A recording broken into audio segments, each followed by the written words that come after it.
Hello, hello, a very good afternoon, good morning, good evening, good day to you. Welcome to another live stream with me, 320 Sim Pilot.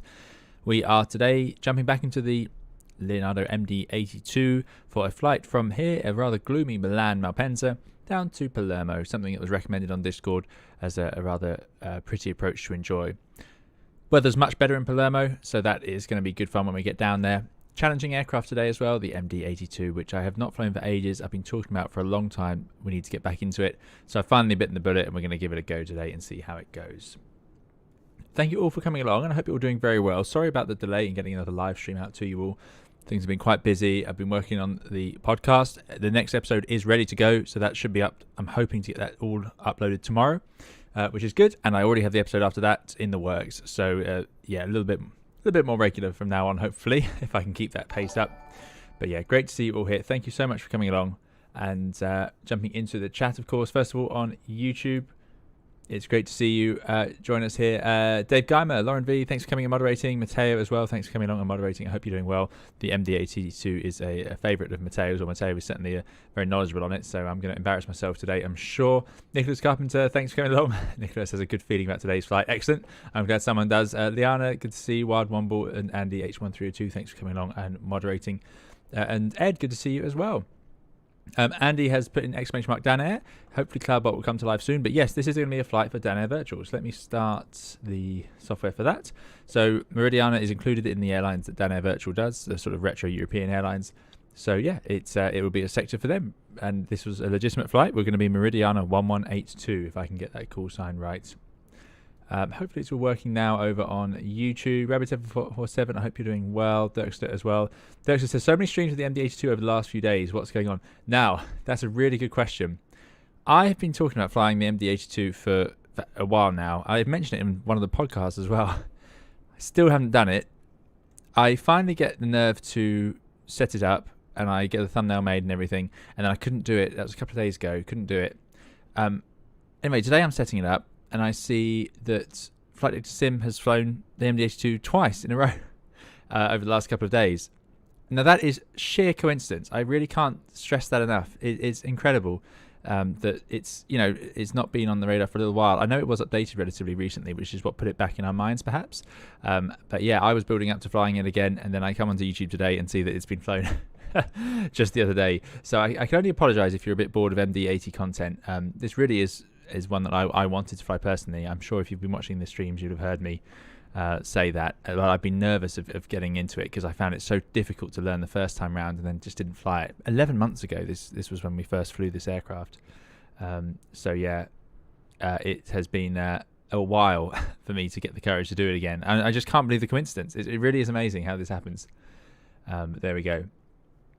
So anyway, thank you for coming along, and we shall hopefully have a enjoyable flight down south, just for our own amusement, really. Ethan's Aviation, hello to you as well. Thanks for coming along. And over on Twitch, good to see you, Jimbo. One up. Hope you're doing well. Thanks for coming along. I hope your workout went well. Having some cups of tea and biscuits. Excellent. Lauren V, thanks for moderating over there on Twitch as well. Tom Corwin, Chickpoint, Eboss, it's great to have you all here. And 4 Prawns. Flight Dispatch 320, I'm doing well. I hope you are well as well. I hope work is treating you well. Yes, there's a bit of a delay on YouTube, it seems. I don't know how I can fix that at this point unless you refresh. That's my own. I'm not entirely sure about that one. Def Lyman Bean, good to see you. Asynchus, hello to you. Dougal, thanks for coming along. I hope, Dougal, you're doing very well. Great to see you here. And we got System Lord and Flight Dispatch is going to be flying along. Excellent. So, unfortunately, my drone has stopped working. It's done that bug where now I can't control the drone. I can just control the flight controls, which, as you can see, is just sort of waggling the trim tabs. So that's the end of that. We're going to have to resort to my nemesis, the spot plane view. Oh, there we go. British Airways 320 just lowering its landing gear over there. We've got Alitalia MD-82 over there to fly along with us. That's pretty good. So yeah, it should be good fun. We are logged into VATSIM. So let me just merge the chats. Wallace Centre, I hope you're doing well. Great to see you here as well. Dirkster says, not bored at all. Happy to see what you make of the MD-82. Excellent. Thank you. I hope it comes along well. If you press C, should be... is it C that does it?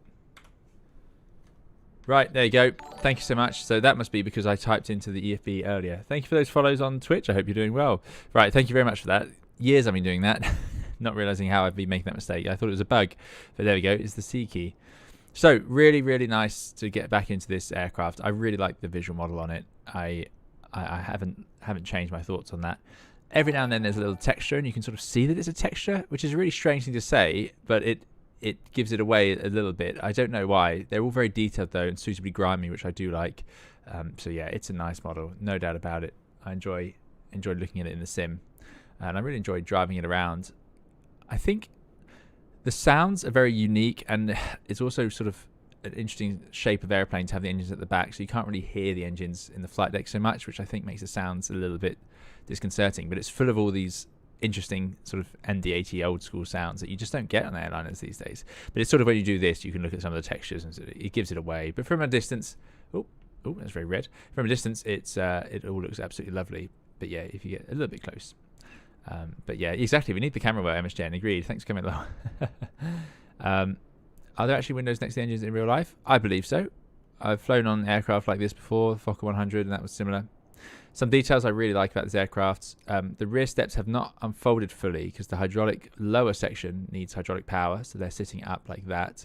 There's the outflow valve, fully open, as you'd expect. And the flaps are drooping down because there's no hydraulic pressure, so their sort of gravity is just letting them droop down. Not normal for an airliner, but the MD-82 seems to suffer from it. It's a legitimate feature, as it were. Yeah, it's quite an interesting one. Airbus aircraft don't do that at all. The ailerons droop, but although less so on the NEOs. But yeah, there we go. Up front, another nice detail of these twin engines in the tail is this sort of water deflector. And the reason is, if you've ever seen an aircraft go through a big puddle on takeoff, it's quite rare because runways are so well drained by design. But if they do, and that nose wheel was to go through a puddle, it's going to spray water straight up. Normally, it would just go flying up, and you see those videos on YouTube when they're testing this stuff, and it would go straight up over the wings and straight into the engines. So it would be deflecting a load of water straight into the engines on takeoff, which is not what you want. So that actually sprays the water out flatter than a normal airliner. On a normal airliner, I say normal referring to things like 73, 320, we don't do that because, of course, the engines are over here and we don't want the water to spray down to the engines. We want it to go up and over them. So that's what we do there. Igloo Food says, I've sat in the back as a kid. Can confirm the view is 97.6% engine. There you go. Rather disappointing, although you might get some nice sounds. NTG says, I asked for a Q400 video 3 lives ago. Are we going to expect it soon? Q400 is absolutely on my to-do list as well. So yeah, we'll get back in the Q400, no problem. I'm sort of this one we hadn't flown for further, so it's one I wanted to get back into. But there we go.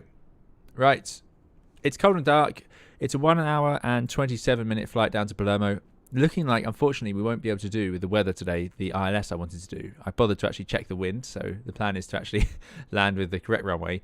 And yeah, it's pretty breezy. So it's going to be a landing onto 07, which will be an interesting VOR approach, which I have not tried in the MD-80. So I think that'd be good fun to fly, actually, in an old school airplane like this, sort of the thing it was built for.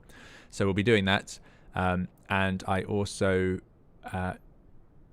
had to change the flight today. We were going to go from Paris, but then I loaded it up into SimBrief, and it was too far. It was going to be well over 2 hour flight time. By the time I figured out the airplane and started the stream, it was going to be just ridiculous.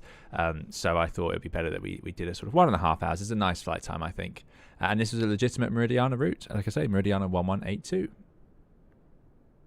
Right, I'm doing everything I can to avoid having to actually jump into the flight deck and explain what's going on. So yeah, just a few more nice camera shots. There we go. We'll leave that one there, and let's do it. So in we go. Window open, getting some fresh air. Cold and dark aeroplane. Now my plan today, there is included with this the full normal procedures. Oh, that's annoying. Please restore my last window. How do I do that? I'm sure it used to just restore itself. Excuse me for just one moment while I reload.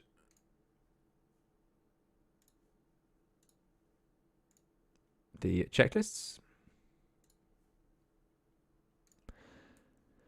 But what I'm planning to do today is, rather than run through the full normal procedures, which includes a lot of tests and so on, I'm going to see if we can run this.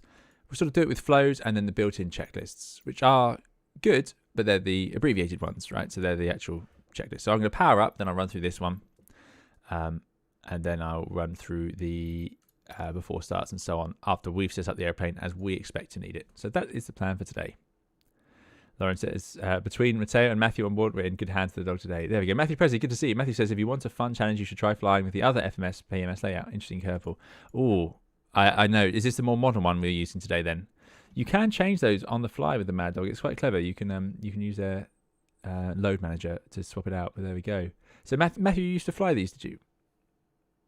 Trock says, MD-82 takes me back to my childhood air tours via fuel stop at Manchester. Stopped at Fire on the way home. Fantastic. Yes, it burns a lot of fuel. It really does. It's quite easy to max out the load of fuel on this one.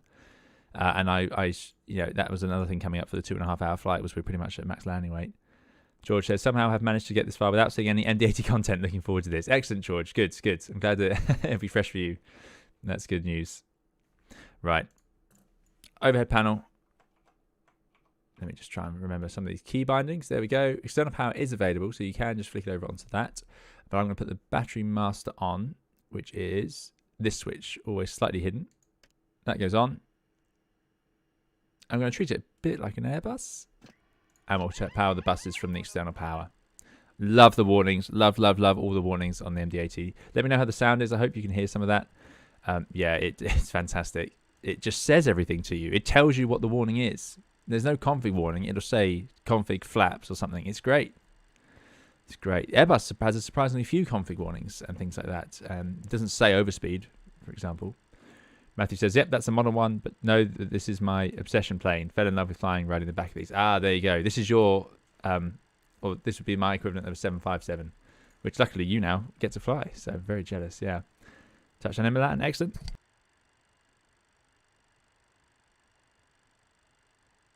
So we've got the external power on. Galley, I'm going to leave off for now, I dare say. And I'm going to put some lights on, which are hidden up here, so we can see what we're doing. So you get like nice panel lights, and you get some sort of floodlights on the overhead, which I've never seen a floodlight that points upwards, but there we go. I'm not sure where that's actually starting from. Right, now things we need to do here. To get the APU up and running, we need to use the start pump or the left aft pump, I think. So I think I'll get the APU up and running now. So we get that pump on. And what we can do is, we need to click on that again to lock it so it doesn't accidentally go off the battery switch. And I'm going to actually just get the APU up and running whilst I'm here. Now, you would, of course, do all sorts of fire tests. So we've got stall warning tests, logo. Let's put the logo lights on. You would run your loop tests up here and so on. But I'm not going to do that all today. I don't fully understand the order of those, but that's where that panel is, hidden well out of the way. And it also, interestingly, it does sort of align its AHRS or Attitude Heading Reference System on its own. We don't seem to need to put anything into nav that I've found so far, but you can correct me. I'm probably wrong about that. It's the right aft pump. There we go. Already totally hopeless. Thank you. We'll do the right pump. There we go. And let's go APU on. So we go to start. And then down here, we should see APU starter. There we go. Alex Van der Pads, hope you're doing well. Matthew Presley says, get to fly for one more day, so Matthew. There you go.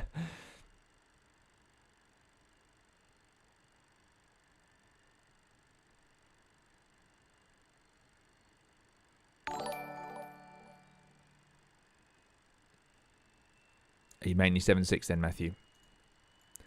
So APU's on the way, whizzing rounds, EGT increasing. That's all looking good. We'll get some air going for the passengers shortly.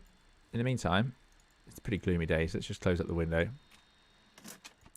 Let us power the hydraulics, and we'll get the front stairs out. So I'm going to put the aux to on, and I'll put the transfer on. That'll bring in those little flaps that were hanging down. It's lowered the rear stairs, and I can go to aircraft services, forward stairs,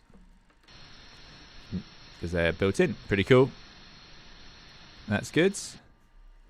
So let us get the loading started. We'll get the emergency lights armed actually before we do that. Love this panel here. This is, the airplane looks really outdated, but this section is really quite neat. I like it a lot. Just a series of warnings based on all the different categories. It's just great. Very good. So weight and balance. Now this is all loaded in. We've got 96 passengers with about 10.7 tons of fuel. There it is. This has all come from SimBrief. I'm hoping I've got this right.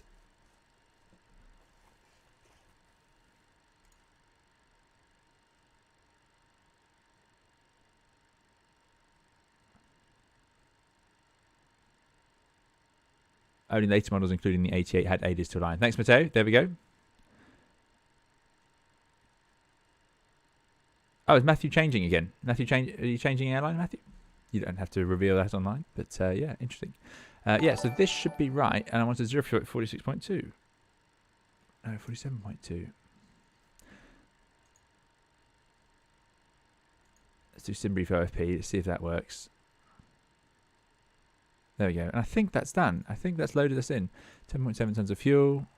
10.7 tons of fuel. There we go. Thanks for the subscription, Devon. Good.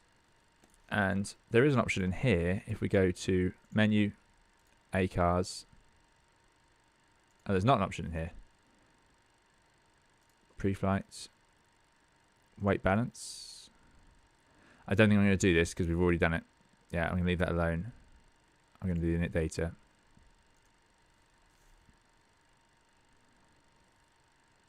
The knob on the window handle is from the DC-3 throttle. Goodness me. Good knowledge there, Iceberg. Very good.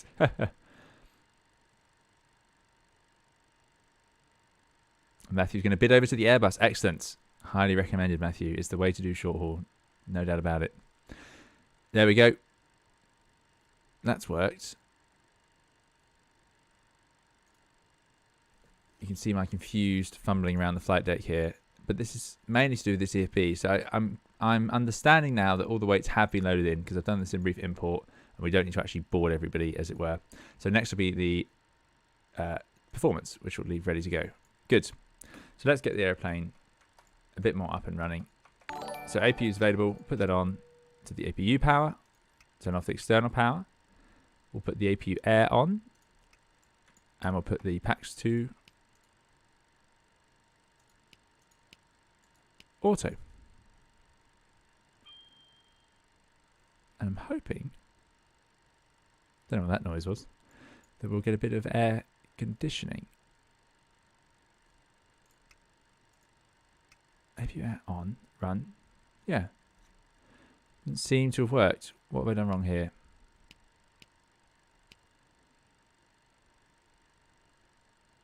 This is going to be a problem for later when I'm trying to pressurize the airplane.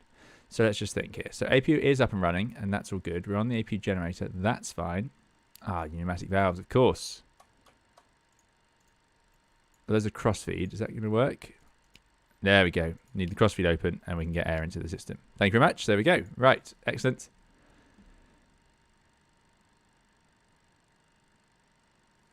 Goodness me. Such a machine, this. Yeah, so these are the, for some reason, these are the crossfeed valves. Probably just where they fitted conveniently. Auto brake down there is off. Good. Okay. Now you can also run your engine, like I say, engine fire tests you can do. You can set up your flight data recorder. We're not going to do that. You can run the stall tests. You can do the speed test, overspeed. Love that. Your dampers in normal. Ice FODs you can test. Like we just put our Mac trim in normal mode. So air conditioning is set with the, we got those, a bit of pressure in there. Just putting auto temperature, and they're in auto. We'll turn that off for engine start. Landing altitude of Palermo. It is not particularly high elevation. Let me just make sure I have that right. No, it's about sea level. So yeah, pretty much where we are. That's good. And the QNH down there. Let me just bring up the briefing pack. I do have that handy.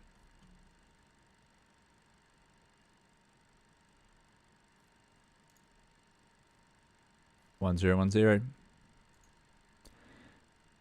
Something 8, 9, 10. Somewhere like that. Rate limit in auto. And then we got a bit of elevation here. About 600 feet cabin altitude, because that's the altitude we've got. Just going to lock the flight deck door. And ice protection system. Emergency lights we put to arm. No smoking on. Seatbelts can go on. I think everyone's boarded. Again, I'm really hoping that that has worked as I expected. Oh, there's an ACARS message. Thanks very much, Matthew. That's an interesting noise for an ACARS message. And we can actually check that the heaters are working. You can do this and check that you get the current, and then it shows you I'm going to turn it off for now. Tail and airfoil de-icing, not worried about that. Windshield, we're going to turn on the anti-ice for the windshield because it takes time to warm up. Engine anti-ice is going to stay off. Good. Fuel pumps, I don't know if they should all be on now or not. I'm going to put them on ready for start. And fuel heaters can stay off. Engine system is off. DC bus tie in the normal position. Get rid of the external power shortly. I think we're pretty much there on the overhead. This is not... Oh, there you go. ACAR's message. There's a light up there. So if I come in here, crew message, weight and balance. There it is. So that should suggest that all my loading has worked correctly. Let me just write some of this down for the performance. So takeoff weight is going to be 60.5 tons with a 0 fuel HCG of 16.1 tons, 0 fuel weight of 50.2 tons. We always take the 0 fuel HCG, by the way, because of course the gross weight HCG will change throughout the flight based on the fuel. So there's no point entering that into the computer. You need to know what your 0 fuel weight is, and then you can calculate everything from that as the flight goes on. Good. Okay, we're getting there. We're getting there. Cross feed we've done. You can click the PA to do the emergency lights test. Ah, very good. I did not get the sound pack, Brandon. No, what's that? Oh, I don't actually know what that is. Flight log reports requests. So requests, we can grab. I don't think there's an ATIS here, but we can do a weather for LIMC. And let's do LICJ. Milan and Palermo. That's the prelim. If you load the plane, you'll get the final with slightly different numbers. But how do I load the plane? I suppose is my question. Now I've received the prelim. And here's our weather. So LIMC. Let me just check this now. Actual controller here yet. Oh, a lot of people online. No controller, good. LIMC, we're doing 3509, so it'll be a 35 takeoff. No surprise, that's what Milan likes anyway. 13 degrees Celsius. We've got QNH 1015. And that should be all we need from that. LICJ, look at that. So it's 03017. So don't let me land on 25 just because it's a pretty approach. Or we'll end up like we did in New Zealand. I think I've loaded it. Why would you place the ACARS light on the overhead? Well, that's just where it fit. Yeah, that's the story of this airplane. This is the hydraulic panel, for example. The hydraulics aren't on the overhead. Let's go back to the aircraft then and do pause in it. It doesn't seem to have loaded in what we are or where we are. So I'm just going to start off with LIMC, which is surprisingly similar, of course, to our last position, which also matches our GPS position. So let's put that in. And then route, but I can't seem to get it to load through. I'm sure there's a way to do it, but I'm barely managing with the airplane, let alone the integration of ACARS and so on. The F2 sim pack for the flight deck remains at this exact noise level for the entire flight without it. Interesting. Simon Taylor says, evening captain, just wanted to say how much I'm enjoying the podcast. Any plans to do another one soon? Yes, tomorrow should be the next one, should be up. I'm glad you're enjoying them. Thank you for saying so. I really appreciate it. Yeah, I'm working on, I've got it ready to go and edited, just need to upload it now. Rome Radar is on with ATIS up for Palermo when we get there. Excellent. Evening, Hayden J. Romans. I hope you're doing well. Thanks for coming along. I'm so sorry I haven't replied to your message yet. I will do. I'm so sorry about that. Right. Okay. Oh, starting to get to the real numbers now. This is really stretching my abilities. Let's do the checklist and let's see where we're at so far. So flight recorder, we'll just say we've done that. AHA's alignment verified. Yeah, it all looks good. And that system, I didn't look at it in time, but there was a little flash up message on there. FMS GPS, we've just checked the position. Emergency lights, we did arm. Cabin sides are on and on. Windshield anti-ice on. Engine sync select off. Engine sync select. What's that? This is an engine panel. It's not that. It's not the art. Okay, first failure. We don't know what that is. Oh, there you go, flight dispatch. Hopefully I can get it up in time for you then, as long as your long drive is not first thing in the morning. Still warning system test. We can run that for our own amusement. Horrible noise. Yeah, still warning tested. Air conditioning shut-off switch auto. Air conditioning shut-off switch. that is there, and that's in the auto position. Good. Fire protection system, we'll say we tested. TRP, which is the thrust reference panel here, tested, I suppose. We can press, I think you press that. There you go, 2.04 in the EPR. Tick. Fuel quantity, 10.6 now. We're burning it up. That APU's thirsty. Goodness me. I did take some extra fuel today. Upper right overhead panel is the engine sync. It's way up here. Okay, thank you.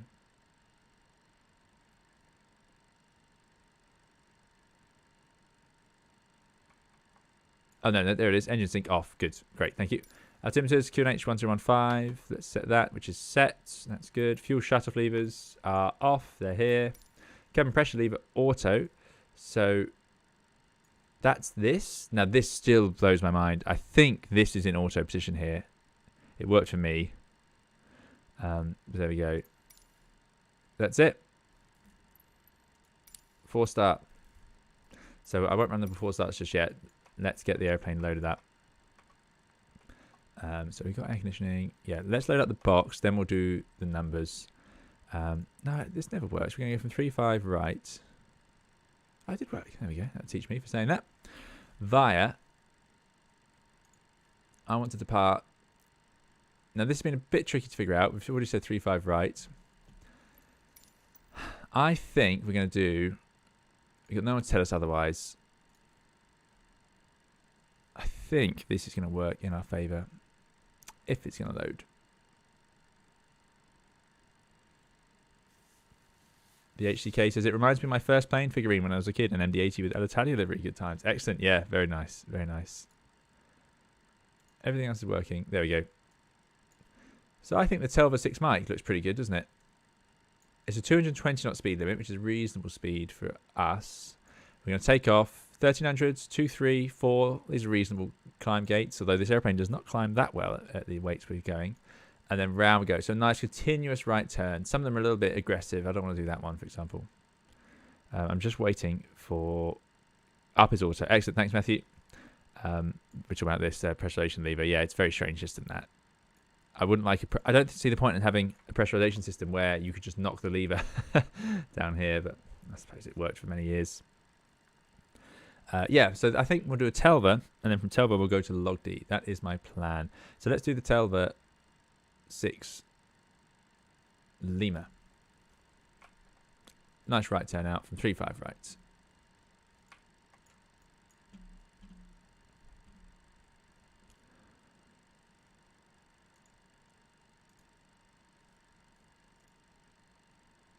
Fizz had an Air 2000 737. Very nice choice. Okay, well, already I failed.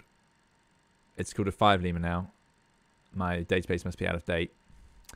But there we go. And transition, I'm not going to use. We're going to go direct because it doesn't have the transition I want. So that's good.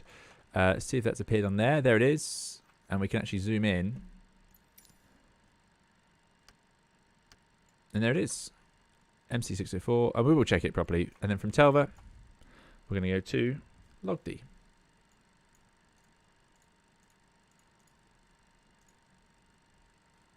Which is off to the right. Excellent. Just going to activate it so there's something saved and execute it. Good. From Log D, we'll take Yankee 663. I thought I'd updated my database. Apologies for that. To ECDIR.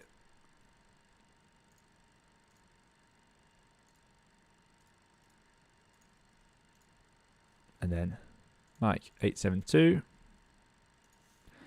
Lomed.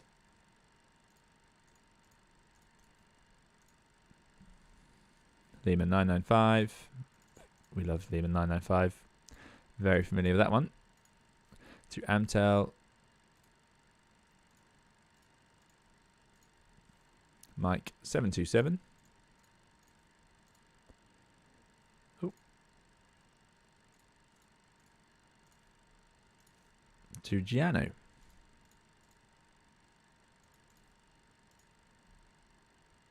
Execute. And that should play through as a route. If we go to legs, then I can step through. Very Boeing-y this. Off we go. Ending just above Palermo. Air cycle last night, says Liana. Thanks so much. Yeah, there we go. Matthew says, well, the yellow and black dial behind that lever is the actual outflow valve control, so you can move it yourself or see the servo moving it with the automatic. Ah, there we go. we'll keep an idea. We'll keep an eye on that one then. Excellent.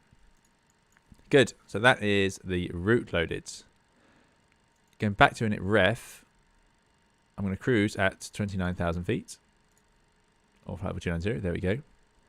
Fuel, we're departing with 10.6, although that is rapidly dropping. I'm quite shocked how quickly that went down. There we go. 10.6.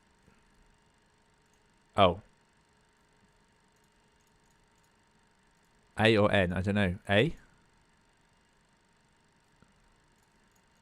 What does N mean?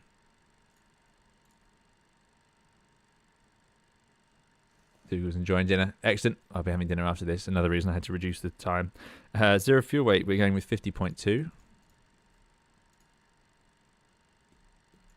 Seems heavier than I thought.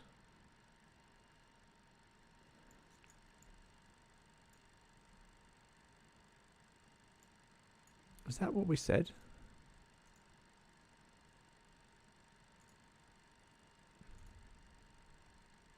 Yeah, 50.2. It's definitely gone up a lot from what we were planning. Oh well, hopefully that's right. I really don't know which one of these many weights I've got visible is the accurate one. 50.2. No, it's done it. Okay, fair enough. Reserves. Now, I did write this one down. 3.4 tons is my reserve fuel.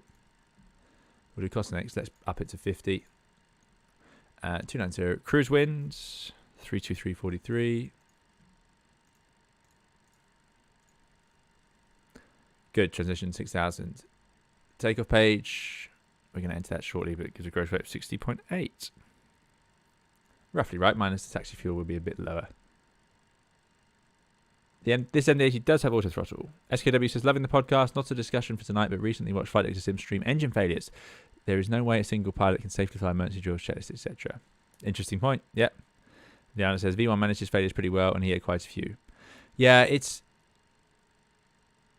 possible to do it in the context of flight sim, but there's if you actually think about what would happen in the real world with the passengers and crew and ATC and the unknown variables and the seriousness of it, it's just not sensible having one pilot trying to do all that and not miss anything, as it were. And you can see that by the workload spikes. But yeah, in flight sim, obviously, we can remove half of the problems because we know the weather, we know the airports, and we know runways that are open. We're not worried about NOTAMs, and we can say that we know what the cabin crew, they're not an issue because we can just assume what they would have said, So it's always different in the sim. But yeah, it's not to say that if there's one pilot on the flight deck, the airplane would fall out of the sky. Obviously not, but it's not sensible workload on current generation aircraft. And I include the A320 in that. Absolutely. And it's just different schedules. Okay, fair enough. Right, so that's good. Now we'll load up some takeoff performance. Performance. Wrong wind speed. What do I do with the wind speed? Thank you. See, this is why there's 43 we needed. There we go. Good spot, thank you. We have a restart button, exactly. 35 right, dry runway, optimum flap, QNH is 1015 for all the difference that'll make. Wind, it's a light headwind. I'm just going to leave it at calm, just in case. I've never flown the MD-80, sadly. Temperature's 13 degrees, a little bit colder. What does forced norm takeoff mean? I don't know what that means. Anti-ice off, packs on is what I'm going to do. That'll make my life easier. Flaps optimum. We're going to go for the full length of the runway, and we're taking off at, we've agreed, 60.5. Calculate, please. See what happens.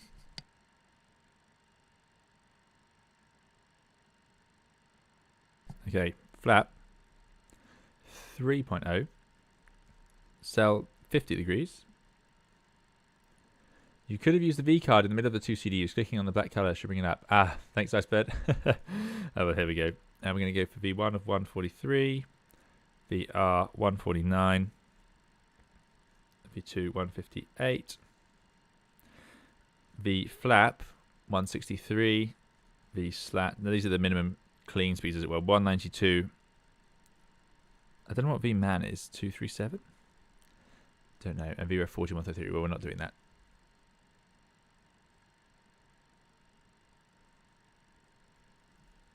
Good.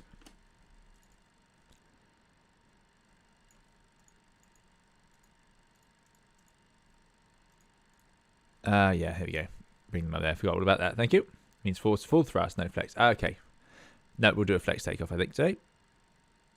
So that is some performance. So now let's start loading up some nav aids, and then we can get underway. It's been 40 minutes. Yikes, we better get going. Yeah, good. So, legs.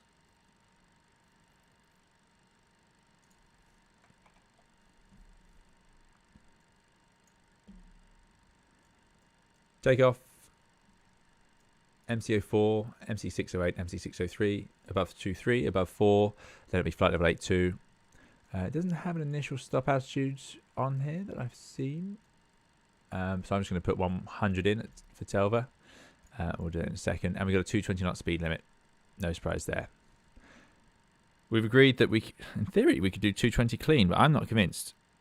I think we'll need to keep the slats out to fly that. I think VMAN maybe? What's VMAN? Can anyone help me with VMAN? That's my clean. Yeah, clean is 238. 210, and then we got 193 for the slats. I don't know. I'm not retracting the slats at 195. That's no good at all. This is where this plane just starts to get to me. So let's just put in the speeds that we know. 220 on here. And we'll be keeping the slats out for that for sure. It just doesn't have the same amount of lift. These older sort of wings. And this is quite a, it's a nose heavy airplane as it were, with the wings right to the back there. Although they're back to the back because the weight of the engine's at the back as well. So it just makes sense, but there we go. I'm going to put in an altitude stop of 100. Flight 100. Which is good. I'm going to put the flight directors on because I'll forget otherwise. And in there we got heading hold, out hold. We're going to change that later. And nav aids wise, there's not a whole lot to tune here. We're just going straight out of Milan. It's an RNAV departure. Yeah, can't even see anything on there we could tune. So I'm not going to really worry about that.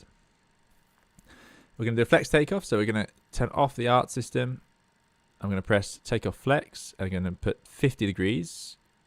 Which, as you can see, lowers the EPR limits, 1.85, and as I wind up to 50, 1.83. That's going to be our takeoff EPR. Good, fuel's in the right place. Okay, so we've got a route, we've got the weights, we've loaded up the FMC. We can get rid of the ground power. Let's start closing out, shall we? I think we're ready to go.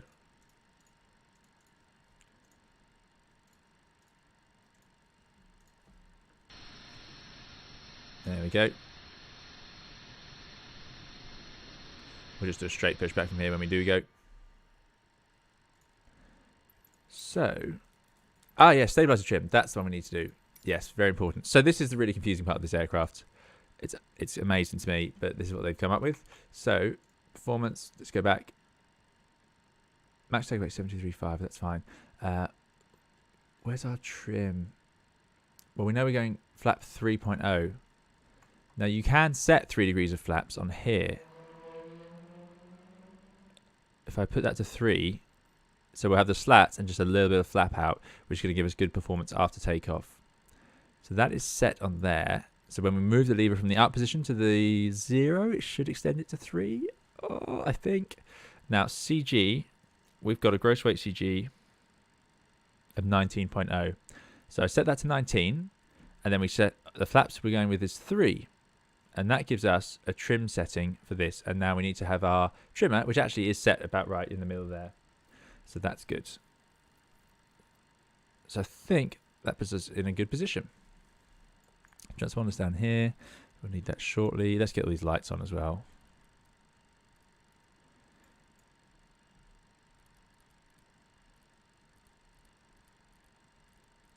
Make sure you can see everything. Good. Good. Motorcycle ghost, yeah. That was a noisy motorbike. Right, finally, coming onto these panels. What's over here? We don't need these lights. Wing nacelle lights, we don't need those. Position strobe, that can stay off for now. Anti-collision off. Good. Good. So we have our ACARS here ready to go if it does arrive anymore. I think we're ready to go. Let's run the checklist. So parking brake is set. That's over here. Pull is engaged. Pneumatic pressure. So here we go. Actually, this is full on. This is full on engine start we're going for here. So you can turn these off in preparation for engine start. You see we lose pressure in the ducts, but we will gain the pressure we need down here, which is for engine start. Engine ignition system. Go for system A. Left, right, center pumps all on, so all the pumps are on. Anti-collision light on. On. APU norm, econ switch norm. Unfortunately, the view thing doesn't work on here. I don't know why, but that is on norm. Air supply switches off. Air conditioning supply switches off. That's what I've done. So that's good. Pneumatic cross-feed levers are open. They are open. Thrust levers are at idle. They're at idle. And that is it. Next is the after start checklist. Good. So let's get pushback. Let's get the radio on 1228.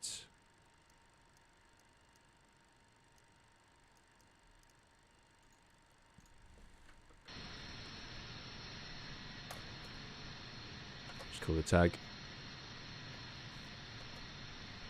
Map ends the traffic Meridiana 1182. Pushing back onto taxiway Bravo.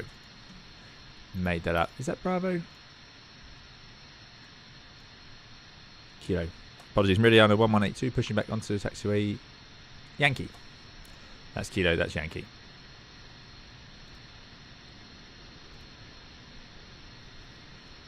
Let me know how the audio is for you.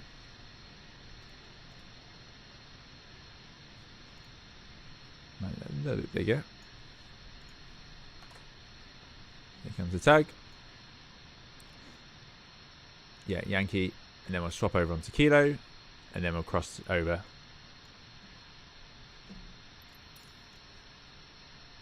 Anti-collision is the red beacon, which is working underneath. Very faintly.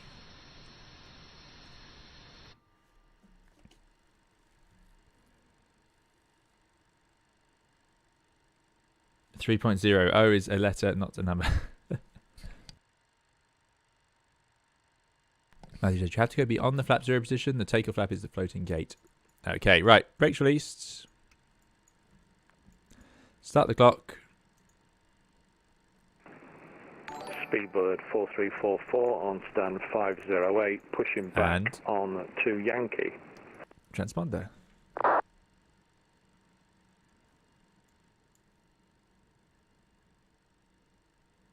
These are taxi off stands, but we have too much equipment in the way, so we're going to go on to a Yankee here.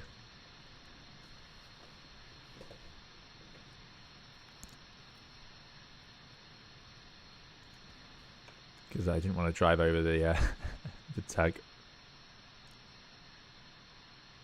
Tower's online? Oh no, that's not good. I thought it was very quiet on there. Alpine 472 Romeo, taxiing Kilo Whiskey, Golf Whiskey Charlie for holding point runway 35 right.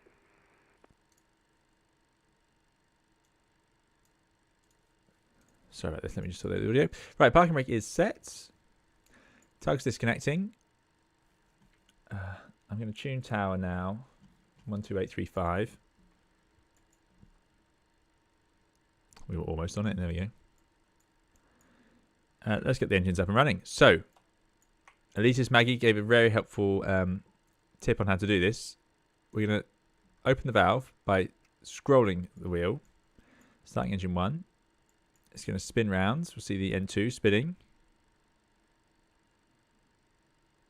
It's quite slow to accelerate, but it is getting there.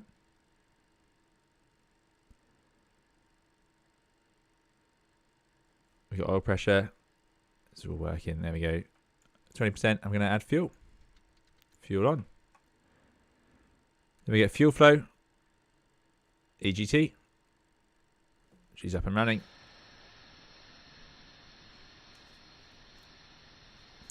I'll just speak to tower for taxi. Can't really see much from those engines. Also, by the way, this is the default Milan airport. Look at that. Pretty bad, isn't it? Pretty bad. should have probably pushed back a bit further. Right, EGT's decreasing. That's stabilized. Close that. Start engine 2.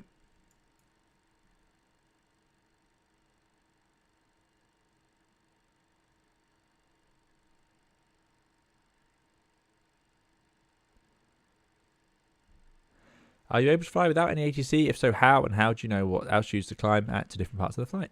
So you have your cruising altitude. There's 20% adding fuel. And then you have the altitudes on the charts. 472 Romeo with you. As you'll see, as we saw earlier. 472 Romeo, Tower, good afternoon. Ready to copy ATC? Go ahead. So you need to know your safe minimum altitudes as well. That's the key bit. Clear to destination. That's accelerating nicely. Generator swaps over. Departure, Robus 5 uniform transition. Climb 5,000 feet and squawk 1,000. Right, that's now stabilized. Let's see if we can get this right. Can you so just give us the first part of the SID again, please? I don't know why 472 Romeo. I know what's going on. Hold on. 472 Romeo, no problem. Farak 6 November and then Robus 5 uniform. Let's see if this works. Roger, Farak 6 November with a I'm finding that's ridiculously loud. Uniform. Transition, initial climb 5,000 feet and squawking 1,000. There we go. Alpine 472 Romeo. Alpine 472 Romeo, read back correct. Continue taxi, holding point Whiskey Bravo, runway 35 left via Kilo. Good, so engines have started. I'm going to put the heat on now. Holding point, I'm going to get rid of the APU, we're not using it, so it seems to automatically swap over to the generators, which is good. We'll give the galley power, turn off the APU. And rudder travel unrestricted. I don't know why that is. Let's put the flap out, see if that changes. So I'm going to set the flaps to 11. But I'm hoping they'll only set to 3. No, they're going to go to 11. Let's move it up a notch. There we go. So now they set to the 3 degrees because they are infinitely adjustable, which is matches what we wanted there. Why have we got rudder travel unrestricted message? Oh, I don't know what that means. Thanks so much, Tom, for the one Pushback. Really, really appreciate it. I hope you're doing well. Thanks for coming along today. Farak 6 November departure. Very kind of you. Robus 5 uniform transition. Climb 5,000 feet. Just someone on the channel, says Joe. Love the Mad Dogs, as an old instructor used to call them. yeah, they are famous for that. Roger, cleared to destination by crossfeed the Farak off if not needed. Packs auto. Yeah, let's get the packs on. 5 so packs auto. Transition, climb 5,000 and squawk 1,000 for Speedbird 1 Zulu. Where we need it now. Speedbird 1 Zulu, back. Good. So engine ignition selector. Oh yeah, there we go. That can go off. Pitot static heaters on. Airflow engine anti switches off. Air conditioning supply switches auto. Door Q light checked off. That's this one. All doors are closed. I love it even tells you that. Hydraulic system checked set. So we're going to have engine pumps on high, transition on, and I'm going to put the aux to on, I suppose, just as a backup for takeoff. Next is taxi. APU air switch off. Well, we're not using it, but yeah, off. TRP, ART as required. So ART is off. We've got our flex 1.84. V-bugs, let's set those. So click there, and our rotate is 149. Doesn't seem to match the speeds we got given earlier. There we go. Which makes me think that there's probably... that's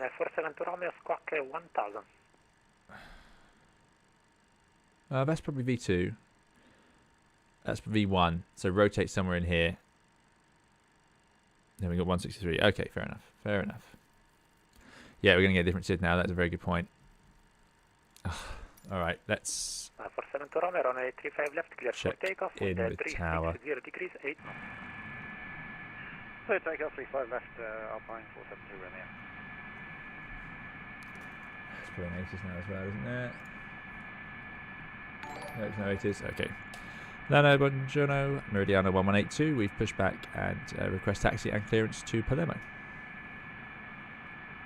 Meridiano 1182, buon pomeriggio, clear to destination Palermo, Farak 6 November departure, Robus 5 uniform transition, climb initially 5,000 feet, squawk 1,000. Clear to Palermo, Farak 6 November, Robus 5, sorry, confirm the transition? 5 uniform. Airbus 5 uniform, climb altitude 5,000 feet, squawk 1,000, Meridiano 1182. Meridiano 1182, readback is correct. I confirm position. Yeah, I don't actually know.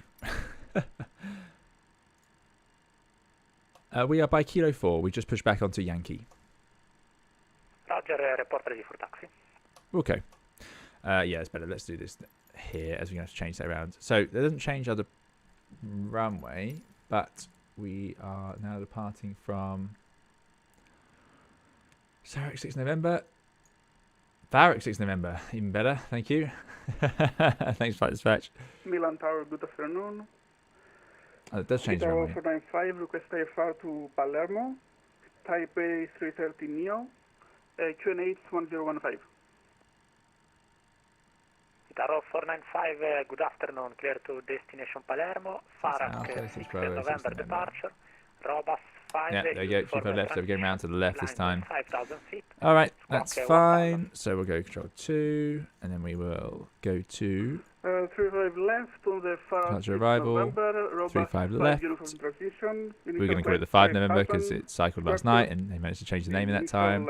Transition, Airbus 5 uniform. Itaro 495. No, that's, I'm very much guessing there. 495, readback is correct, QNH 1014. Okay, who knows what the transition was?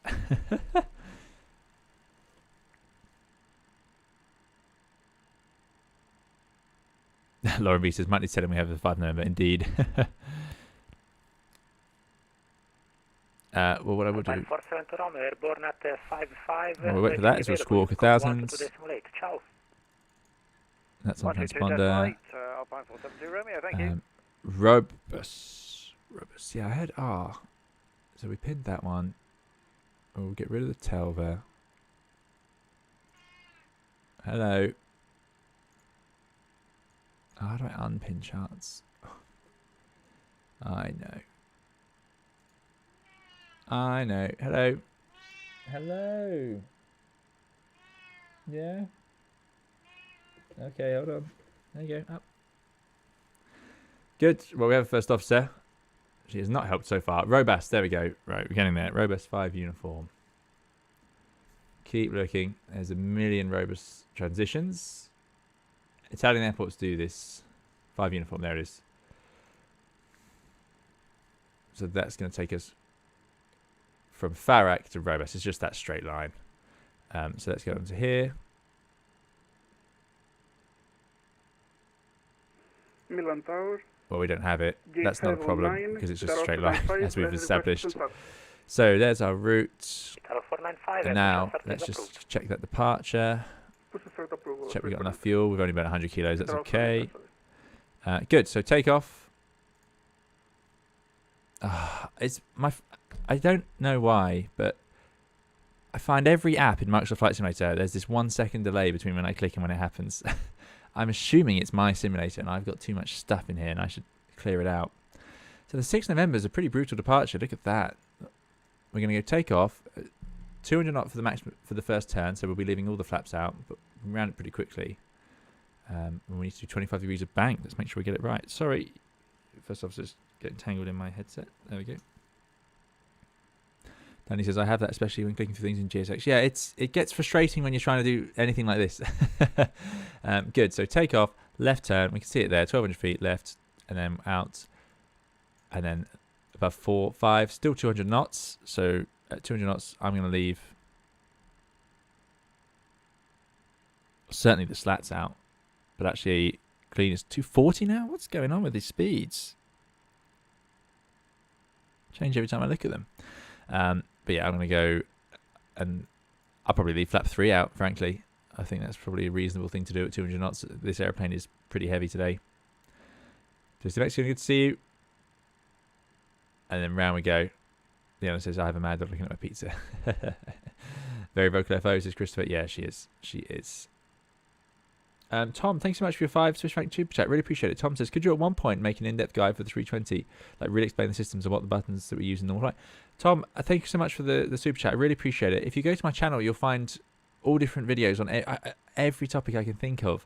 I mean, well, there's more. But I have tried, but it's it's done in lots of different videos, really, because it just takes so much time to explain them. But really, really appreciate it. Thanks so much for your super chat. And yeah, if you think of something that you'd like to see, you can request it on the Discord. Around we go. And we said 4,000 feet. Sorry, 5,000 feet. We agreed. Yeah, it's 1,000. Okay, good. Finally, we need to do the takeoff performance and check we can actually depart off 35 left like that. So, as weather's pretty much the same. Let's just run the calculation again. 35 left. 43, 49, 58. Flap 3, 50 degrees. That's all good. Okay. So we were doing the taxi checklist. So let's just do flight instruments and say we check that. I don't have to do this as we go out. FMS GPS checked. We're still at 50 degrees on the TRP, by the way. Flight controls tested. Let's do that. Where's the monitor for that? I don't think there is, actually. I think it's because it's a trim tab system. So it's like the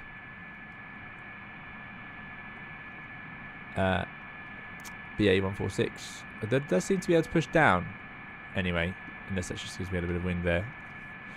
Anyway, that's all good. Flat slat lever, we have 3 degrees, and we have extended to takeoff for the slats. Pretty cool. Auto brake, auto spoiler. I think we click that to arm it. That is armed. Auto brake. I'm going to arm to takeoff mode. No, don't do that. Please don't do that. There we go. We're going to centralize all the trims after just fiddling with them there.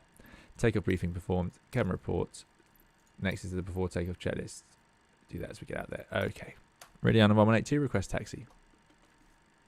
Meridiana 1182, taxi in point Whiskey Bravo, runway 35 left via Yankee and Zulu. Yankee, Zulu, Whiskey Bravo, 35 left. Meridiana 1182. Speedbird 1 Zulu, request taxi. Speedbird 1 Zulu, taxi Yankee, point Whiskey Bravo, runway 35 left via Kilo and Zulu. Zulu. So Zulu's a bit further down. Good luck to us spotting it. Let's put the nose lights to dim. And Zulu, Speedbird 1 Zulu. Put some grav floodlights on, why not? Let's go. Such a disconcerting feeling when you can't hear the audio. Water brake is still in disarm. Thanks for that. Guitar 495, request taxi. Good spot. Taro 495, taxi, holding point Whiskey pretty Bravo, heavy. runway 35 left via Sierra and Whiskey. Bit of power needed to get moving. Confirm the holding point for Guitar 495, please. Taro 495, correct. Whiskey Bravo. You've got the 62k card out, but weight just under 61. You can change the weight of the display card with the scroll wheel. I see. 61, there you go. Thank you. Alright, there's another Meridiana 320. That's cool. Because I got it on the Phoenix livery. Right, some top tips that came last time. Taxi via Sierra Press the Yankee toga buttons and now, and that puts it into takeoff mode, which is what I want, with flex 50. And we've got 5,000 feet armed, does not stop altitude. Taro 495, Roger. Do you want Golf Whiskey or Whiskey Bravo? So we're going to use Zulu, which is a bit further away. Golf Whiskey, please. We're going to go Golf Whiskey as well. This airplane uses an astonishing amount of runway. Brake check, brakes are working well. And Sierra Yankee, Golf Yankee, Guitar anything we can do 495. here, takeoff runway, 35 left, full length, takeoff data confirmed, fuel balance checked, yep, 4.2, 4.1 on the bit, 2 tons, that's looking good. Brake temperature, oh, where's the brake temperature? I used to know that. I don't actually know where you'd see that on this one. Anyway, first flight of the day, so I'm not worried. Engine ignition select, we put it to both for takeoff. Let's not get past Zulu, which I think might be these default airports are shocking. This is really quite something. Yeah, it's this one here, isn't it? Actually, we were sent to Whiskey Bravo.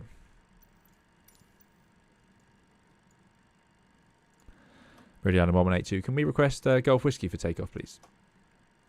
Meridiana 1182, sir. Alright, we'll take Zulu to Golf Whiskey then.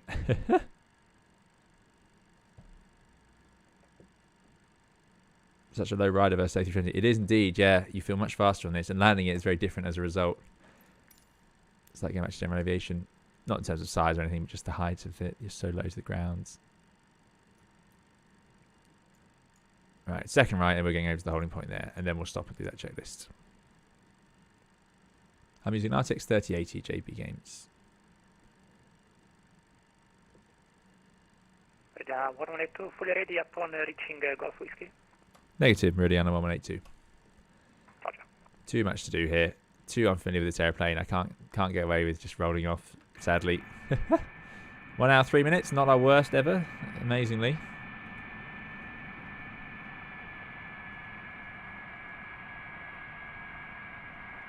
Big plane, this. Big plane.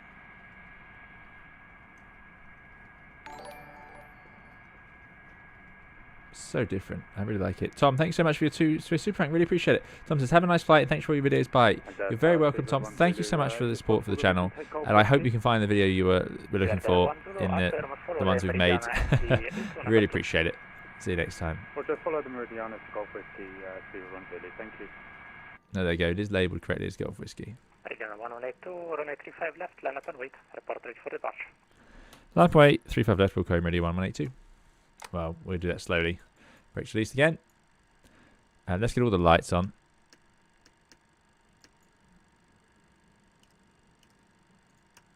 Love the lights on this airplane. They're very cool.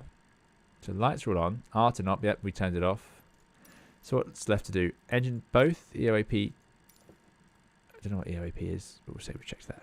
Everything is at the back of this plane. The wings seem really far back. Yeah, because the weight of the engine's at the back, so it makes sense that that's where that would be. Where's the brake temperature check? Is that on the overheads?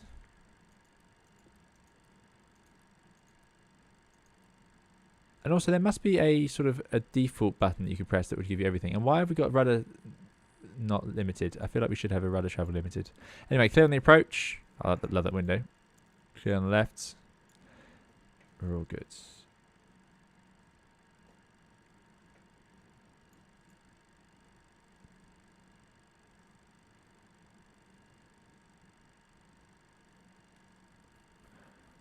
Right over the PFD.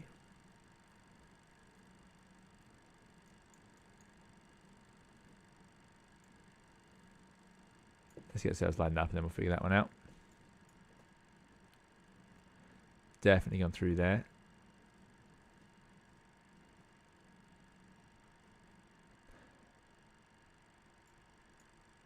Round you go. Very tight turning circle, but then you can get this problem where you run out of energy. Notice as well the water deflectors on the rear tyres.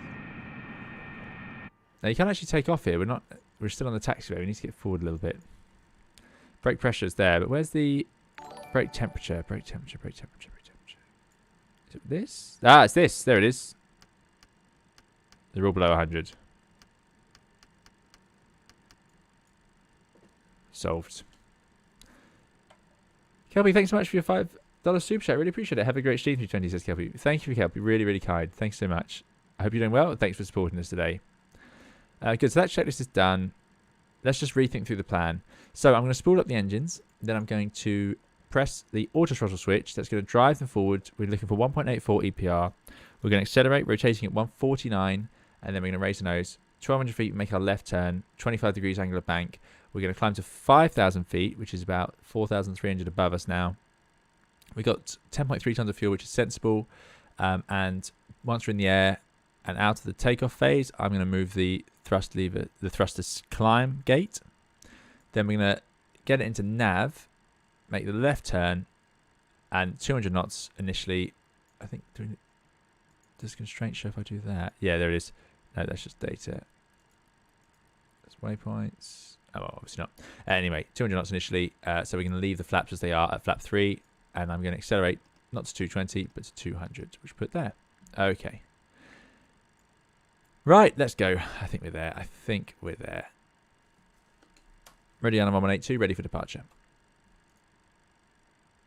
Meridiana 1182, runway 35 left, clear for takeoff, wind at 360 degrees, 7 knots. Good takeoff, 35 left, Meridiana 1182. Okay, everyone ready? Love the lights on the wingtips of this thing. It's like a UFO when you see it at night. And Speedbird 130, we are ready for departure, 35 left. First officer's leaving at just the right time. Thanks very much for your help. Traffic, Meridiana MD-82, right, spooling up. After departing traffic, I'm going to hold it on the brakes. It takes a long time to accelerate this airplane.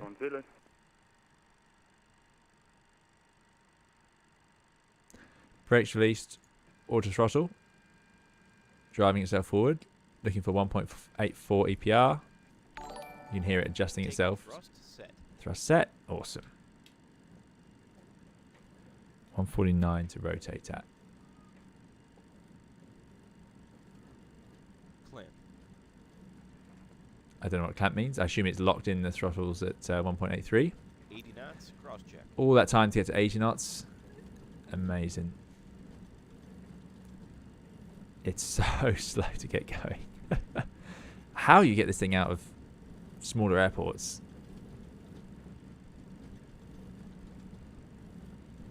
A320 would be in the air out of that touchdown zone. V1. Rotate. Rotates. Up we go. Bit of weather cocking. Positive rate. Gear up. Ritorno 182 airborne at 09, Unicom 122.8, have a nice flight. 1228, Mariana 182. Grazie mille, ciao. Okay, and now I want to go into nav. We're about 400 feet, so arm nav mode. I don't know when the takeoff mode will disengage, but we're above 1200, so we really should be turning.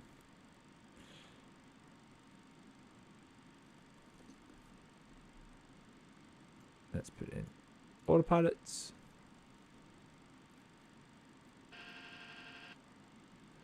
Well, it's not doing it, is it? So we'll put it into heading. Heading select. Turn left, please, airplane. That's the trimmer running. Hold on. Climb as a maximum.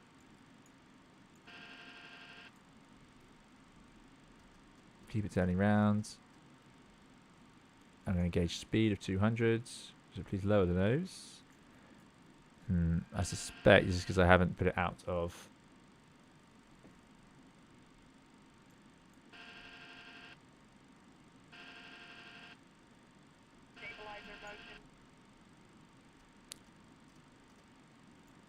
Oh, it would also help if we put it into arc or map. Bird 1 Zulu, runway 35 left, clear for takeoff, wind 360 degrees, 7 knots. Let's put it there. That's the level off at out capture. There we go, 5,000 feet and accelerates to 200. That's all good. Still at climb thrust. It's just an underpowered machine, really, it feels like, in some respects. Or comparatively less power. There's nav. Obviously, we weren't close enough to the line. So we're at nav, track, out, hold, and speed 200. That's all correct. Glad we left the flaps out. This could have been an interesting picture. Because it's quite a high nose attitude, really. Look at that. Dragging itself along at 5,000. So the gear is up. Let's put Unicom on. It's bust through the altitude on its own. You can take off up to flaps 24. Ah, there we go. So that would explain the runway length. Back down to 5,000, please. Thank you, airplane. The nav is working.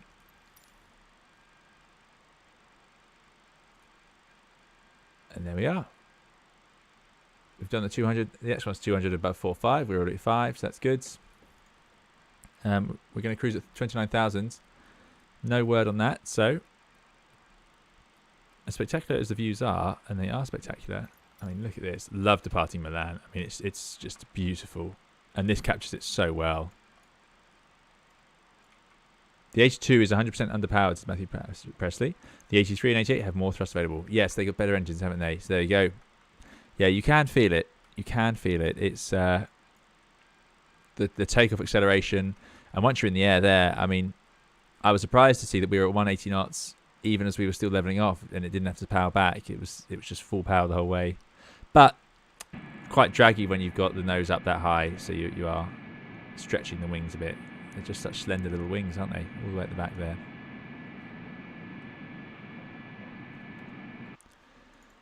Right, let's go up to 29. Is there a VNAV option? There is a VNAV. Let's press it. VNAV climb. Vertical speed's going up. Thrust increasing. Seems to make sense. Still got to keep the speed back at 200 though. Which hasn't happened. So I need to force it back. So vertical speed. Okay, so obviously we can't use VNAV. When was that turn speed limit? We did the Farrack November, so we are limited down to 210 knots.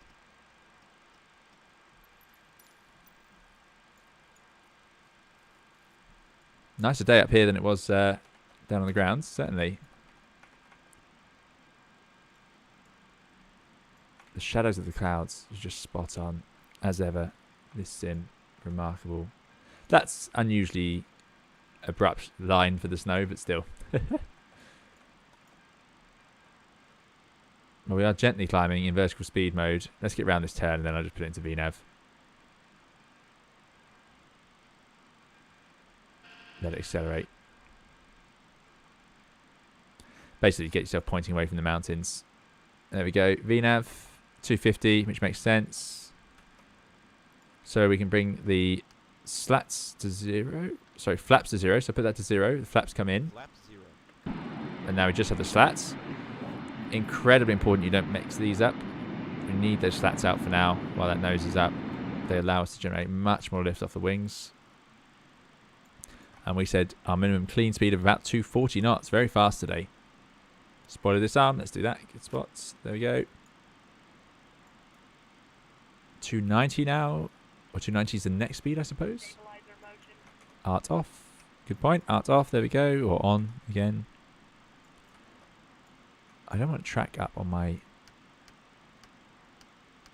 There we go. That's better.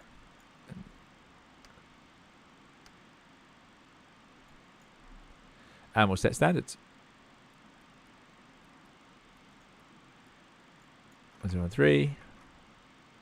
1013. Good. I must have ticked whichever option synchronizes them. Right, now we can go clean. Slats in. Oh, it didn't like that. Slats retracted. Why didn't it like that? Nav. Ah, we didn't clear the discontinuity. That's our mistake.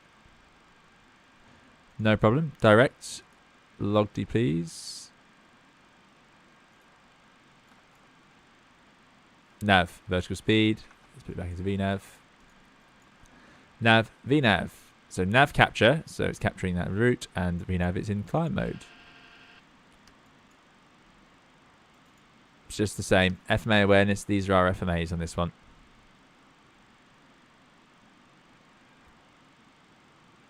Milan traffic, Itaro 495, passing 6,000 feet, climbing. Right, entering some clouds. Temperature, -2. You're going to need some anti-ice.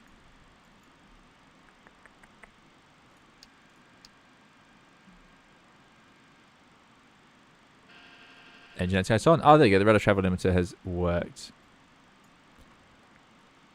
Soon passing through 10,000. Okay, I think we're getting there. As we approach 10, let's get rid of the landing lights, nose lights. Oh, so many lights, so many lights. Don't need these floodlights. Don't need the wing nacelle lights. Anti-collision and strobes can stay on. Good. It's acceleration to 290 now, which is what we wanted. Great. And Dimitri, good to see you. Dimitri says, it's been a hot minute again. Greetings from a rainy Vancouver, British Columbia. Excellent. I hope you're doing well. Thanks so much for coming along. Good to see you here again, Dimitri. Oh, the 290 is your armed altitude, not the armed speed. There we go. That's our armed altitude in there in amber. Good. Makes sense. Makes sense. I knew that. Well, we made it. We're in the air. We got away with the takeoff. I don't think we had any low speed events. If you do get a low speed, it's quite clever, this aeroplane. It will give you an alpha speed on here, and it will actually refuse to go that slow. I might show you that on approach. It's quite interesting. It's a quite advanced system to have. Look at this. Look at this. What are we doing? 500 feet per minute in VNav climb? I suppose it's still accelerating. Yeah, so the Airbus has an alpha lock system where it won't let you bring in the slats if you get the nose too high, and it's good to see it on this.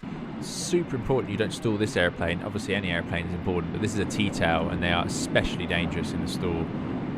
If you get the nose too high on this, then you can blank out the turbulent air coming off the wings at a high angle of attack will blank out the elevator and you can't get the nose down and it's unrecoverable, and airliners have been lost in deep stalls during testing. So aircraft like this will have a stall warner and probably a stick pusher. And this one also has an auto throttle system, it seems, to help protect it. Weather radar's functional. Ooh, very good. Very rare. Power. Because there doesn't seem to be a terrain option. Oh, terrain on. You can have a terrain option there. So we're on WX. Tilt. Gain. Well, let's just up the gain. Put the tilt slightly down. Oh, that is tilt. Okay, we've got two options either side. Let's go weather and turbulence. There you go, WX minus 3.5. Press it on both of them just in case that matters. Nope. Left, there you go, WXT. Ah, we've clicked on it, that's the problem. There we go, okay. Okay, we'll see if anything paints on that. Right, what's going on? What have we forgotten? Gears up. Flaps and slats are at 0. We're climbing at just 1,500 feet per minute through 13,000 feet at climbing PR 1.79. It's not great, is it? That's not great. I suppose we're pretty fast, but yeah, the 320 is more powerful than this. There you go. That's just a fact. Makes sense. Smaller engines, but still. This explains why the fuel burn on this is so high. I was curious because it takes, we've loaded 10 tons of fuel to do this short flight. I was really quite surprised, and it makes sense now. It's just chucking in fuel to try and get those engines to get enough thrust for us to use. Look at that, times 10, so that's 2,500. So we're burning 5 tons an hour right now. Might as well be in a 747. A nicer departure than Charles de Gaulle. Yeah, beautiful departure. Milan has some of the best departures, so that was good. And I'm glad we had the controller there to look after us and give us that good one. That was good fun. Matthew says, Boeings do the same thing. We can whack the commanded speed as low as we want and the auto throttle will hold a safe alpha. Interesting, yeah. Yeah, there you go. Ah, of course, engine anti-ice. We're out of that now. Good point. Well spotted. Let's see what happens. Oh, wow. Big difference. Big difference. See if that increases then. Yes. Surprising, that difference. Not so notable on the 320. Not even close. Good fly, hello to you. Thanks for coming along. TK standby, good spot. Yes. TRA, thank you. What's this green line representing? Is that meant to be the... No, there's the wind. Bit of a tailwind right now. There's our TCAS. I like this. You can right click and left click through this screen to change the modes. Quite clever. Oh, hanging bug needs to be updated.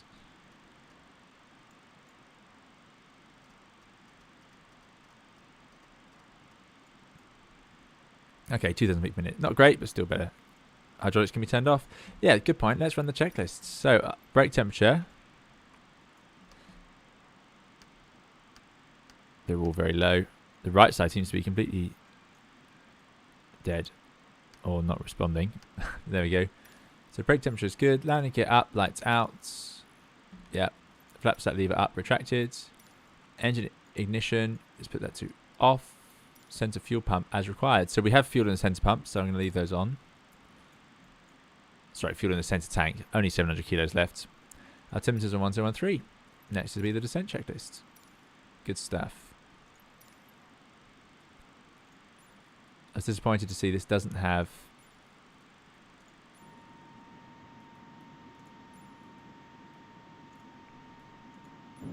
There you go.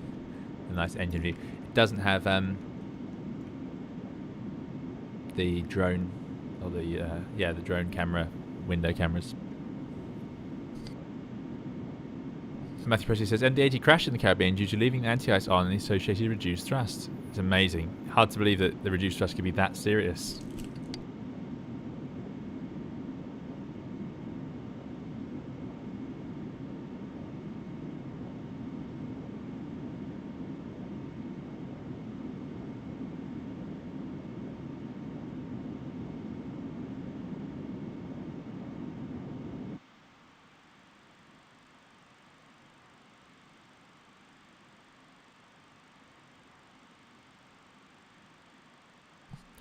Right. Yeah, that's sinister. Shows you the advances we've had with engines, really. So hydraulic pumps are leaving high. I'll put the transfer off and the aux to off, I suppose, for now. Good point from Icebird. Dimitri says you need to open the crossfeed valves for anti-icing to work and then close again when it's done. So am I supposed to close these crossfeed valves now? While we're here, actually, we have a climbing altitude of 3,000 feet in the cabin with a differential pressure of 6.5. So that's good. It's working. Hooray to us. 500 feet per minute rate of climb in the cabin. That's great news. Sounds like we can close them. Makes sense. I mean, we don't run the Airbus with the crossfeeds open all the time. Oh, we never actually managed to arm that. Oh, well, we'll put that off. It should be off before takeoff. Thanks, Aaron. And you can see here, this is the pressurization system working away, working its magic. So this is the control. It's in the auto position. And this is the actual valve position. And then the valve is... I think it's this one here. That big disc. I think. I'm not going to test it now. We'll do pressurized, but there we go.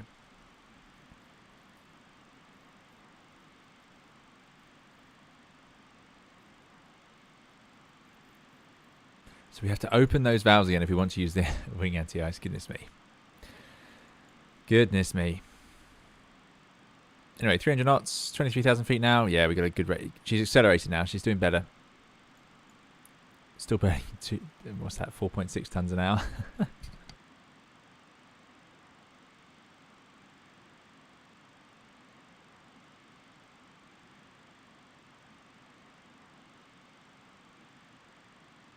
George asks, favourite aviation-themed movie? Need a suggestion for tonight. Not so many options. Well, actually, no, there's loads of options.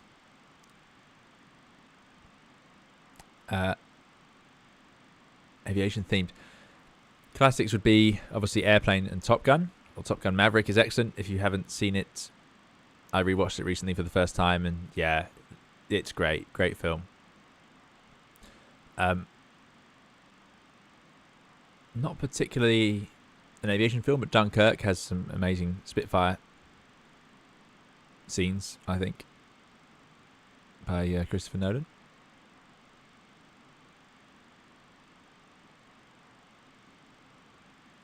God, there must be loads of aviation films. I can't even think of them now.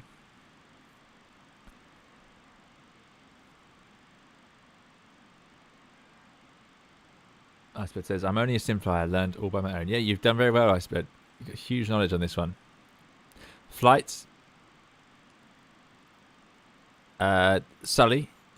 Sully's a good film. Very good film. Very Airbus themed. Although I maintain with Sully that I think when you're watching it, just remember that Airbus did build the aircraft that didn't disintegrate and held itself together and floated and saved everyone, as well as Sully's amazing piloting skills. I think the film slightly... I think Airbus deserves some credit for designing the airplane as well that did its job so well. Obviously not in any way trying to take away from what Sully achieved there. But just when you watch the film, remember that.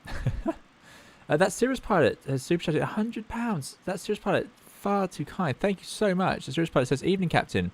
I raced home from work to fly along, but alas, I was put in a hold at the Tesco roundabout and missed my slot.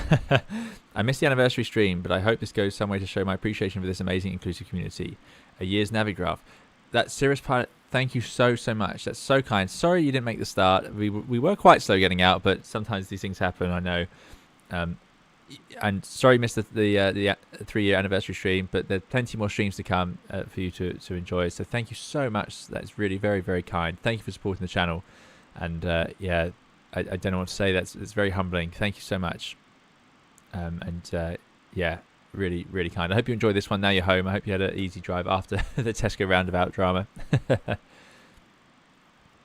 A lot of roads in the UK are disintegrating at the moment. There's a huge amount of just potholes that are really quite bad. We had some very cold weather in December, and I think it's damaged the roads, and they're just falling apart now. So there's endless roadworks trying to get through any towns. Yeah, thank you so much, that Cirrus pilot. really very, very kind. I really don't know what to say. Remarkable.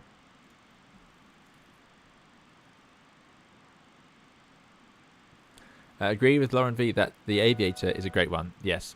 There's 700 feet to go to our level off. Yeah, The Aviator is an excellent film, and that's very aviation themed.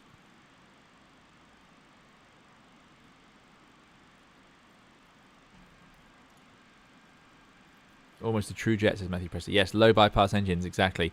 No big fan at the front of these. Most of the air does go through the core, or a lot of it does, unlike the Airbus.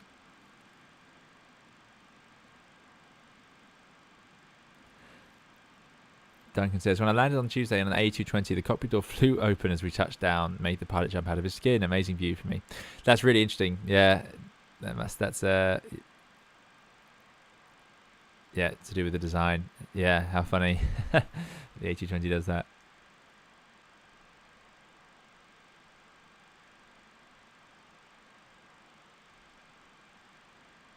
I've not read the book Airframe by Michael Crichton. No, I should have a look.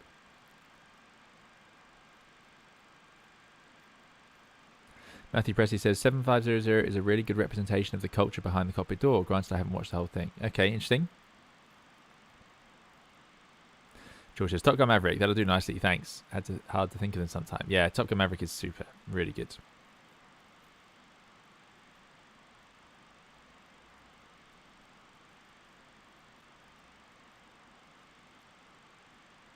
Yes, Lauren B talking there about yeah, I know what you mean, Lauren V. Yes.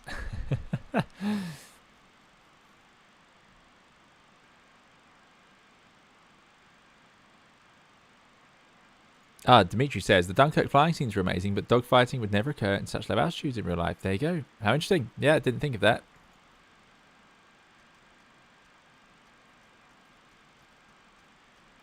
Makes sense, I suppose. Yes, Sully has been a big advocate of 1500 hour or experience in the flight deck, shall we say. And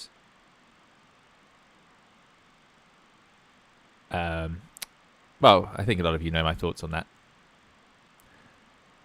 Flight Dispatch says, did you have a busy Easter flying? I did indeed. Yeah, missed Easter totally and in its entirety as usual. Dave says, surely Airplane is the ultimate aviation movie. Well, exactly. Airplane is up there. I need to watch Airplane again. I haven't seen it for years, and I absolutely love it.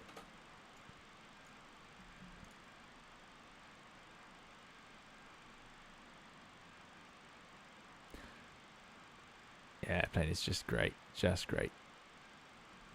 Mark says, I live in Charlotte, North Carolina, and have seen the plane that Sully flew in person. It's located in the local aviation museum, close at the moment. Amazing to see. Yes, I'd love to see that aircraft. I would love to see that aircraft.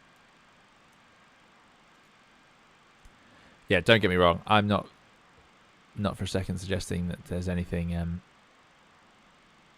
about that day that isn't remarkable or an amazing piece of flying. It's just fantastic. And as I always say, the film Sully, there's a really good job. They did a great job. They put the proper flight deck on. Okay, master caution. Center fuel pressure low. Center tank has 50 kilos in. I suppose we'll turn off the center pumps. There you go. So we've got 8.4 tons of fuel. Makes sense. That's good. So it's not bad. No, it's pretty thirsty. So we're burning 3 tons an hour in the cruise.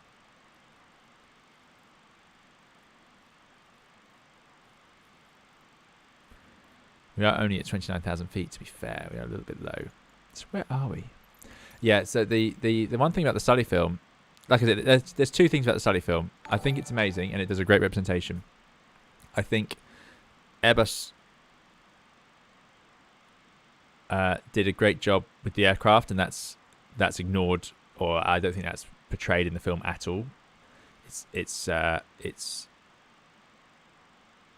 And if you watch the film, you'll see why the sort of narrative they go for, and it makes sense narratively to do that. But I wonder if it was a 737, if it would have had the same tone, put it that way, if it was a Boeing airplane. I don't know. I'm just thinking aloud. My own views on that. Also, the Sully film does a great job representing what was said and what happened on the flight deck. The only thing is, if you read the actual transcripts or watch the NTSB animations, it's incredible how quickly they happen. And the film, I think the film does the right thing. And I just think it's amazing to see it played out, because in the film it obviously builds up to it and there's music and everything. Whereas if you watch just the raw clip of what happened and how quickly it happened, it's amazing how fast they came to the decisions and got that airplane in the right place. It's really interesting to see. And the film, this is not the problem that the film has caused. It's just the nature of, by watching a film and seeing it over and over again, I think it's easy to not realize quite how fast it all happens. It's ridiculous. It's an incredible piece of flying. Christian Boyce has very kindly super chatted £5. Thank you. Christian Boyce says, are there any tips for very nervous VATSIM virgin? Keep wanting to jump in, but the nerves get the better of me. Love the channel, by the way. Thanks so much, Christian Boyce. Really, really appreciate the £5 super chat. With VATSIM, tips are, if you can, listen in to a normal airport, a busy airport, and just sit on the ground and just listen to the frequencies. And then you'll be comfortable loading up and tuning into the frequencies, adjusting your volume. Once you've got all that done, when you want to go for your first flight, pick 2 airports you know and fly it in an airplane you know. You want to remove all the unknowns that you can, and then let VATSIM be the unknown, as it were. Those have been all my tips. I have got some more which I'd love to talk about in a video one day. One of them would be ask. If you're not sure, ask. Now, I luckily had you guys to help me with the departures earlier, but if I didn't know, or I wasn't quite sure which one we'd been given by the controller, just ask. It's fine. You know, they don't mind. They'd rather you ask than you get it wrong and mess up their controlling. We're making serious progress here. But yeah, thanks so much for the super chat, Christian. Really appreciate it. And thank you again to that Serious Pilot for the incredibly generous £100 super chat. Really, really kind. Really kind.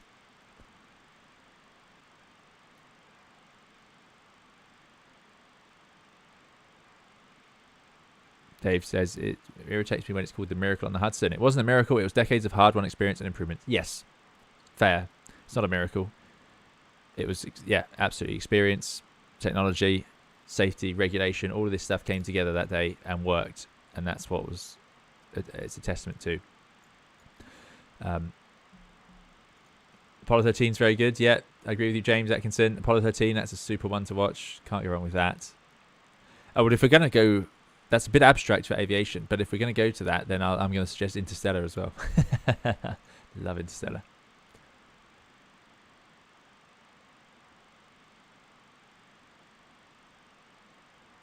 Lauren B says, I criticised there being a United 737 with the new, at the time, livery and winglets in Sully. They had just taken a modern day shot.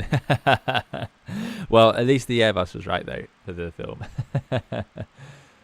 Matthew Presley says, I had a cockpit door swing open on the CRJ around 100 knots on takeoff roll a year or so ago. Had to call an FA to come close it and climb out. Forward jump seat was an op, so it's just swung wide open. So that's interesting, Matthew. It must be a Bombardier thing, because the Dash 8 could do the same. Yeah, interesting. Top Coin says, haven't watched Airplane in years. Surely you can't be serious. Excellent.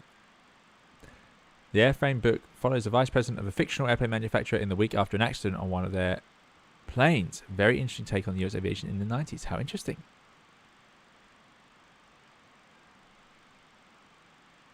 James Atkinson says, finally home after a late finish. Cursed myself earlier. Ah, dear, James. Sorry to hear it. Hopefully you can relax now and have a good evening. Good afternoon, Axel.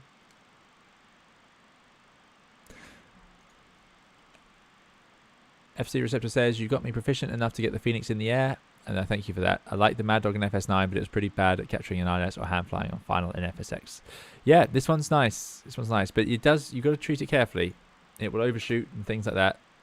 There we go. Weather's much improved once we get out of Milan.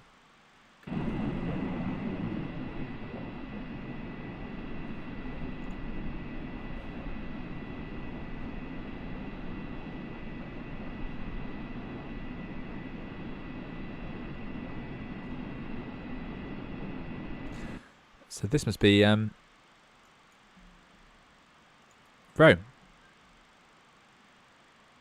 No, that's Pisa. We're just past Pisa. Rome's a bit further away.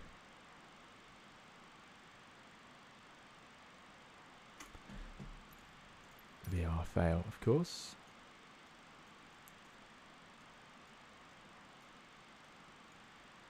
That's Naples, our alternate for today.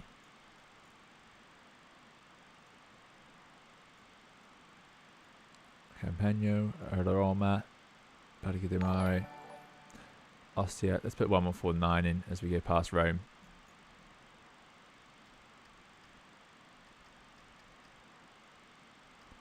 1149. Hopefully that tunes in and we can get a needle. There it goes. 118 miles.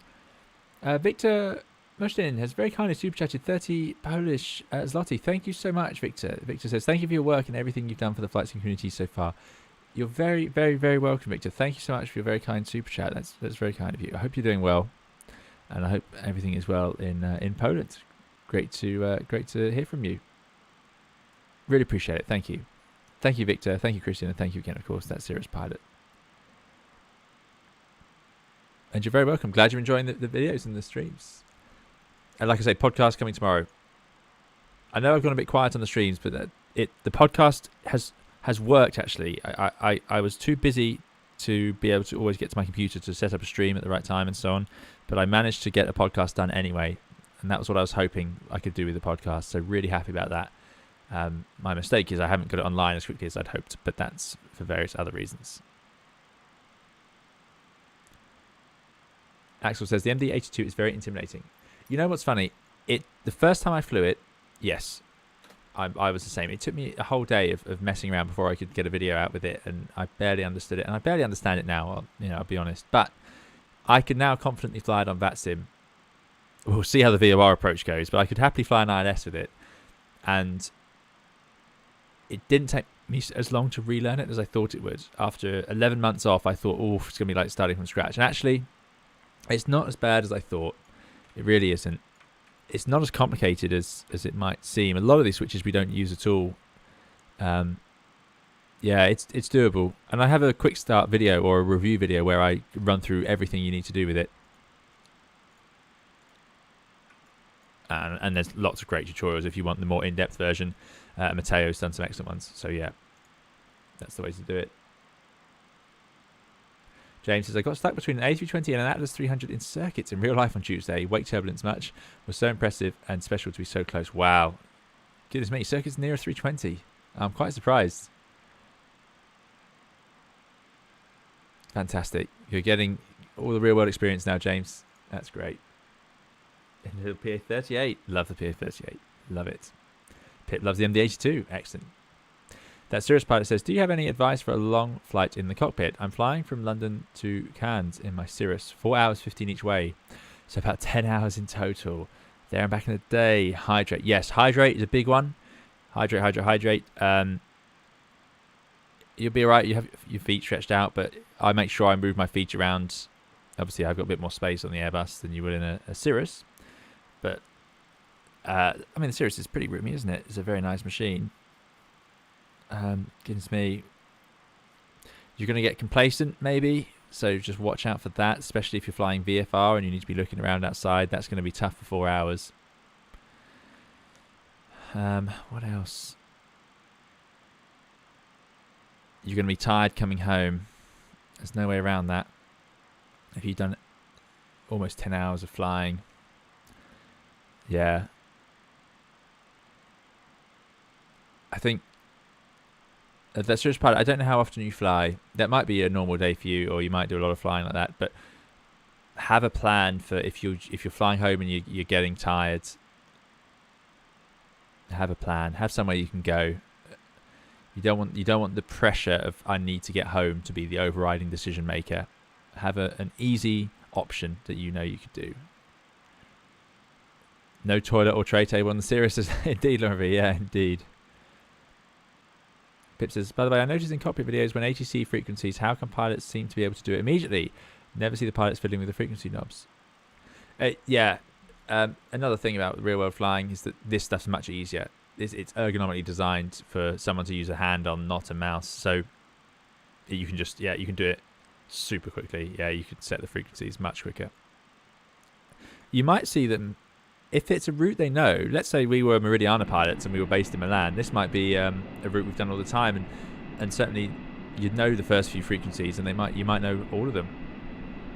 pretty much off by heart. So some pilots, I'm not one of them. I've never remembered a frequency. I couldn't tell you any of the departure frequencies out of my bases that I've ever been in. I've never bothered to learn them because sometimes they're closed or they swap to a different one. So I've never seen the point of learning them because you're just going to get given the next one. I know of one or two that are very common and almost never change. But even then, I never predict it. I never bother setting it in advance unless I know it from the chart or because their traffic's told me. But yeah, that's not to say that people shouldn't do that. I'm just saying I haven't bothered. But a lot of pilots do know the frequencies, so they might have already tuned the next one and then they can just hit the transfer button. That is quite common.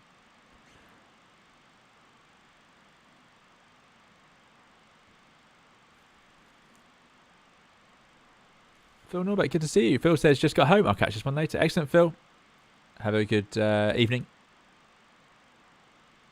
James says, was an EasyJet doing base training at Teesside and RAF also was seriously impressive. 7 mile separation. Yeah, 7 miles is a good amount of separation. I would have thought a 320 could probably tip over a PA-38. 7 miles would be enough. Yeah, excellent. Very cool. Very cool. Matthew says, I would pre-tune all the frequencies within 500 or so miles of my home base airport. They don't change. There you go. Yeah, that's not me. I'm not that good. Right, 70 miles from Rome. Then we're going to go right over the top as we head out to sea. Or no, sorry, we're going to go out to sea just north of Rome.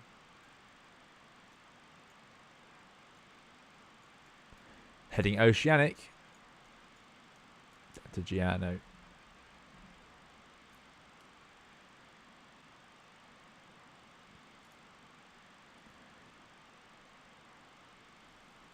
Average says, I'm about to start my A320 type rating on Monday for a certain orange airline. Do you have any advice for the ground school? Seems a lot to learn in a short space. It is a lot to learn in a short space. My advice for that is just embrace it. You are now about to enter a world of Airbus, and that's all that matters.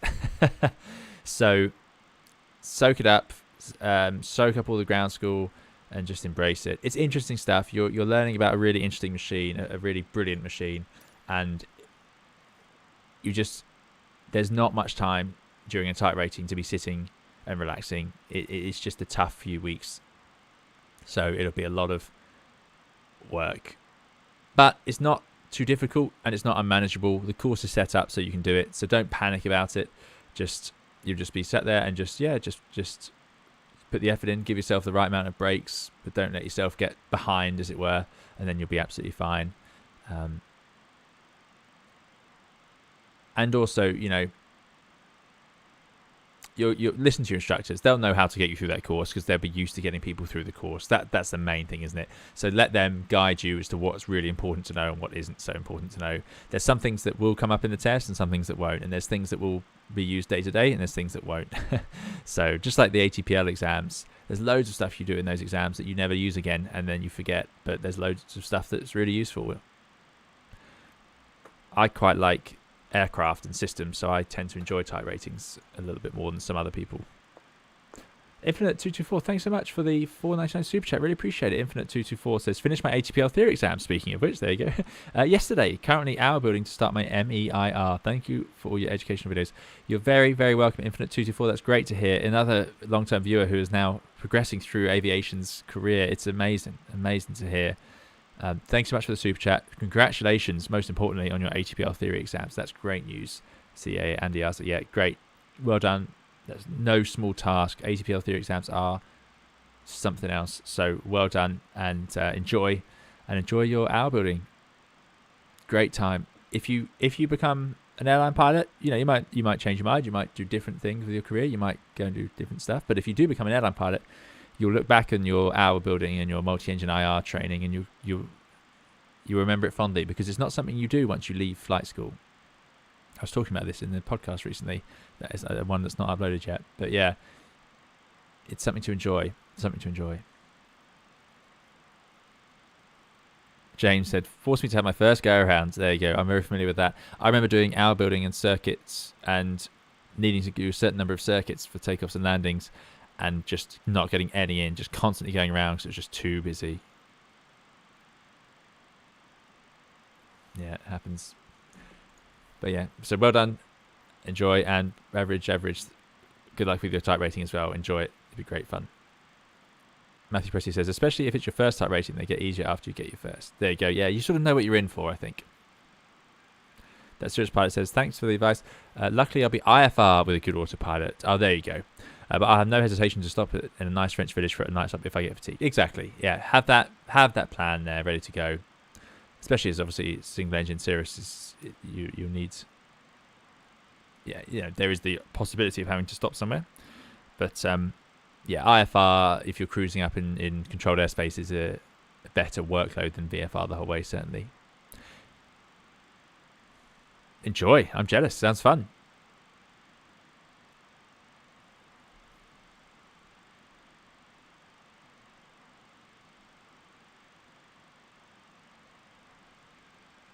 How about ground frequencies? Asked Lauren V. Would I pre-tune ground frequencies? No. But that's just me. I'm not suggesting other people shouldn't. Oh. Bit of photo shoot time, I think. Shame, we need a few clouds really to really get the best from Microsoft Flight Simulator, but there we go. Let's give it that checklist. Halfway there.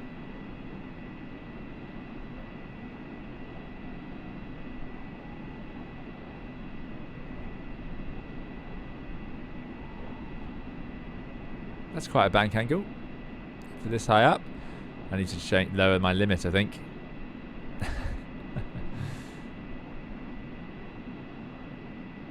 Maybe not so bad.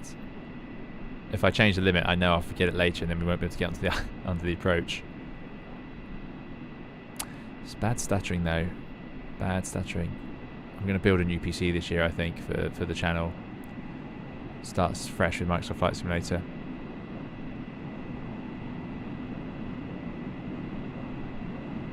This is a great add-on. They've just got the model so right. So Rome, just over there.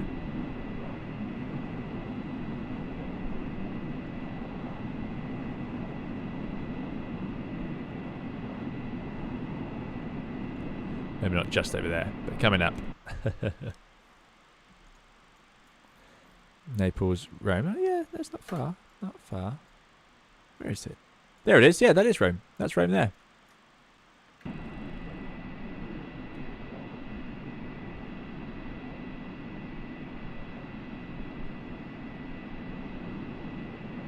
Awesome.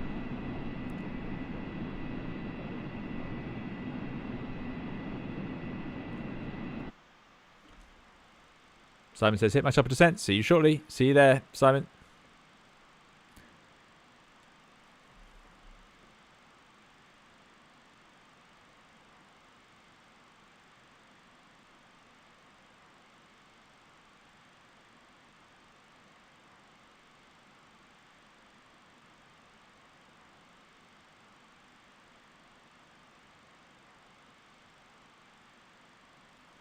Sorry, everyone.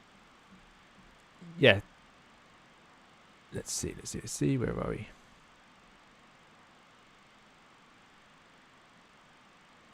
Ethan says, TUI are doing cadet courses. Do you think it's a good way to get into aviation? Yes, and yes.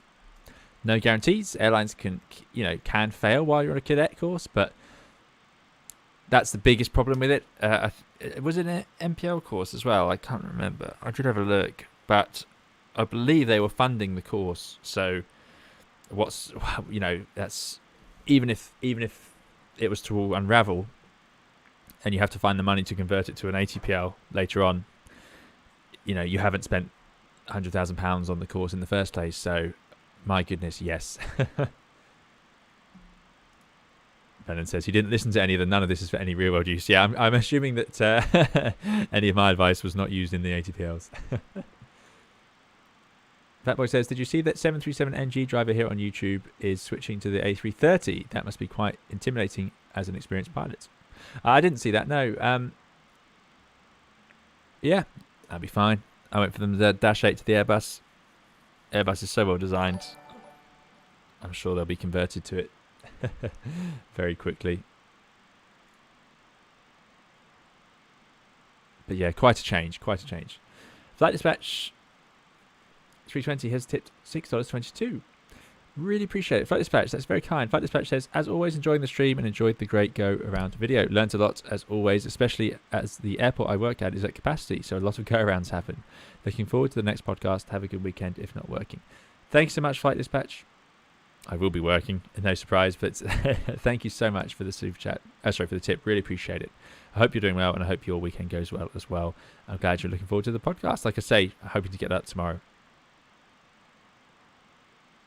Yeah, I'm glad you enjoyed the go-around video. If you haven't seen it on my channel, I have a new video up about going around and what you would do next, which was requested. And yeah, quite a long video, but there's lots to talk about. Interesting topic, I think. Right, top of descent coming up, just over 100 miles. So let's get things ready to go. First of all, no controller for us to worry about. So we'll do what we want. First step done. Secondly, fuel, 7.3 tons. Fuel's looking good. We haven't emptied our tanks. Right. Jano, 2 Echo arrival. In theory.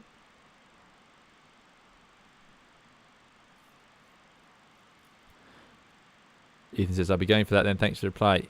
Yeah, the TUI, I think it's closed right now, but the TUI cadet scheme in the UK is the first sort of paid cadet scheme we've seen in a long time. Very, very exciting opportunity. Right, the wind is... Well, let's grab another wind. Let's do this properly. Menu. ACARS. We never got the final load sheet, did we?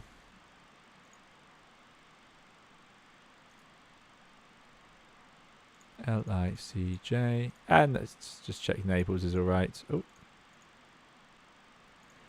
LIRN. Send.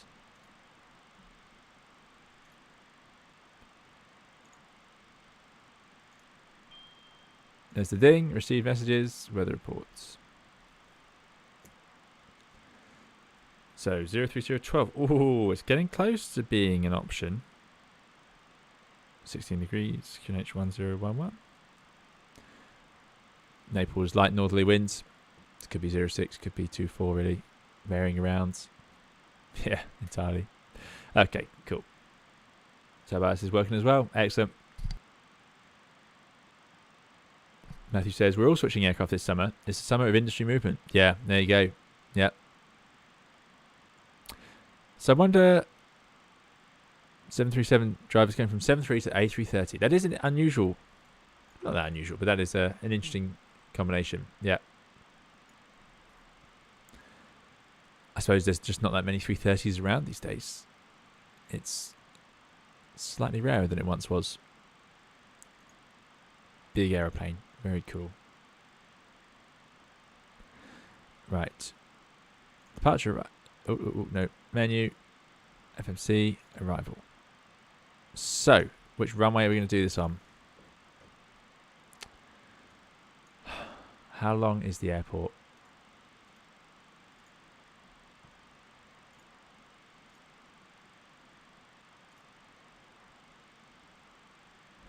Goodness me, far too many charts. Not impressed with that. Also, that's Milan, so that's not how much use either, is it? I've done this before, where I've got confused like this. I was going to say there's a lot of charts for a relatively small local airport. That's just pilot says, last silly question, I promise. No, never a silly question. What is the to the line and below the line on the checklist? So some checklists have lines built in. Not all checklists have it, and it depends on the airline. But what that line is it's just a break, and it means that there's a trigger. So that might be that you can go down to a line. So you're down to the line of the checklist, and then you're waiting, and then when the cabin's ready, you can go below the line. That's what that is. So it's a conditional break in a checklist. Normally checklists are done when everything's done, but sometimes they're designed that way as well, if it's just too impractical not to get other stuff done, but also without building a whole new checklist. I'm not explaining that very well, but yeah.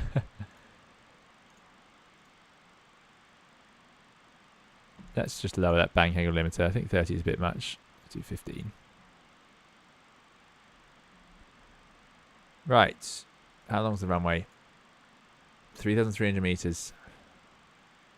Not bad, actually. We could probably get away with the tailwind. So the question is, what do we want to do? We can do the VOR onto 07. I'll probably do VOR Yankee. Overhead. Out. We love doing these on the channel, don't we? 268 outbound, round the turn, and then descend with the VOR. Or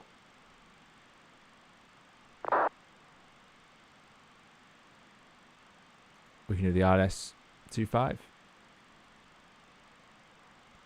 Flight dispatch says the noise of the 330 taking off with Rolls-Royce engines. Yes, the 330 is the noisiest. I don't know officially if it is, but it's very noisy. It still sets off car alarms and so on. Lazarus says, I'll go for the Gian 3N for 07. I need a length for 330. Yeah, 12 knots, but I just don't know what the flight sim's up to 82. If it's doing 15 to 20, you know, that could be an awkward landing. I think we do the RMP Zulu, VOR's Yankee 07.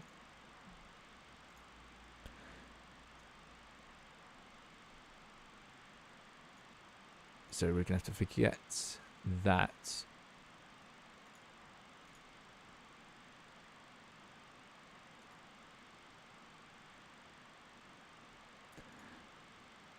I need an arrival that gets me to the overhead.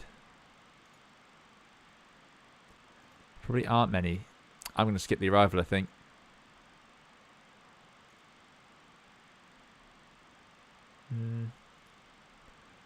Oh, here we go.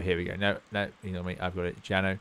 So Jano, 5 Bravo, flight of 80, and that gets us to the VOR. And then we'll do 1 hold and outbound. Whew, it's going to be busy. So that is the 5 Bravo. Probably 4 Bravo in here. Yeah, surprise, surprise. Can't believe this will change. And then we're going to do the VOR DME Yankee 07. Now, we've got 2 procedures here, procedure 1 and procedure 2. Let's get the right one.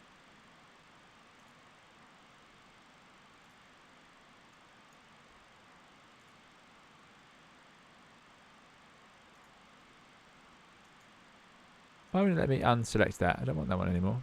Anyway. So we need to go out 7 miles on 268. If I go to plan. Let's do procedure 1 to start with. I don't actually know which one it's going to be name-wise. If I zoom right in. 268. That's it. We've done it. 7 miles out and then back rounded in. Good. Being flown off the racy VOR 1130. Initial course 268 outbounds. I'm not going to select that. I'll select the inbounds because it's going to be too much to do all at once. So let's put 064 on there. The more convoluted the better, says Emerson. Yeah, I thought so. That's why I haven't done a poll, because I know what the answer is. You want me to fly the VOR, not the straight in RS. So, am I going to fly the VOR hold just off needles? No, I'm not. Because I'm going to get my head all confused. Okay, what we'll do is we'll have 245 ready for the hold, because holding is challenging. So that course bar is set up for this leg here towards the VOR, and then out, in, and out we go. We're going to arrive from over here, then we'll do an parallel join round. So I'm going to fly back up that course bar, as it were, left turn at the VOR, and then go straight outbound 268 to 7 miles. I'm going to do all of this super slow. So I'm going to arrive at the hold below 200 knots, which is going to mean we're at 57 tons now. So let's sort out these weights. Can I change this to landing? There it is. It's going to be 57. So let's have a look at this. Our clean speed is 230. Slats is 160. No.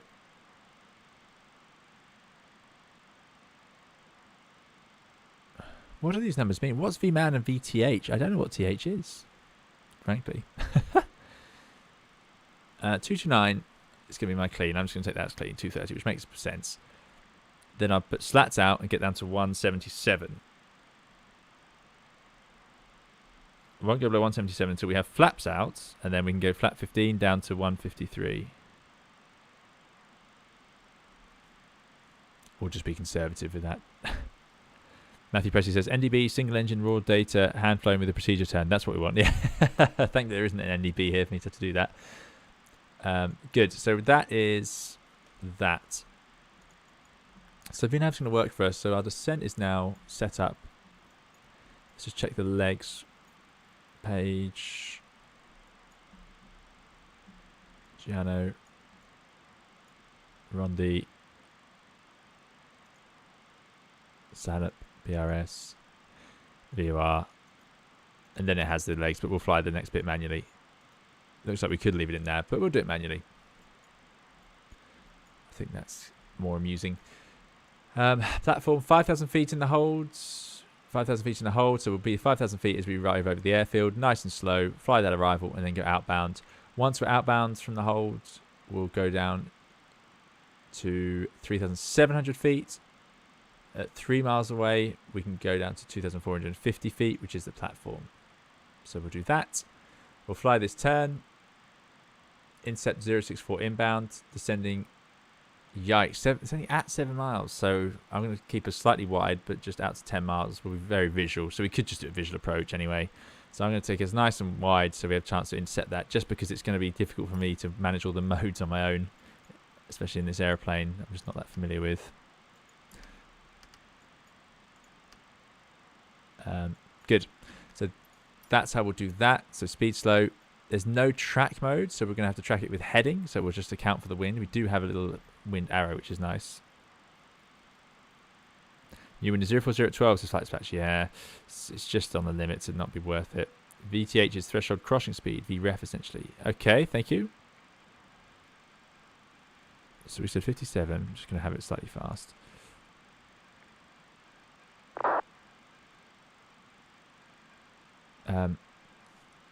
So V threshold. So why is it? Oh, I see. So this is if we were on approach. Okay. All right. Well, let's do flat 40 landing at 135. So we'll do about 140 knots, I suppose. We'll add 5. And then we'll just configure the speeds accordingly. If I click up here. Yeah. 140. That's what it's bugged. That's what we'll fly as our approach speed.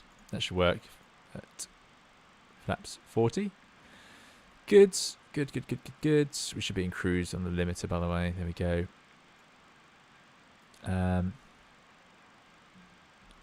I don't have channel memberships at the moment behind the skies. No.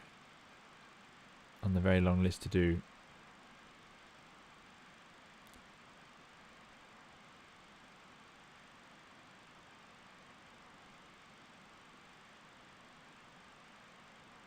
Tobias said, I had the opportunity to fly the 747-8 from Germany to New York and the 340 back. And boy, the 340 is such a joy to be flying on. Yeah, the 340 is lovely, isn't it? Very quiet. Really nice as a passenger. Fat Boy says, he said that his new employer has a more relaxed social media policy, so he's hoping to do some in real life videos. There you go. Very lucky. That would be very nice.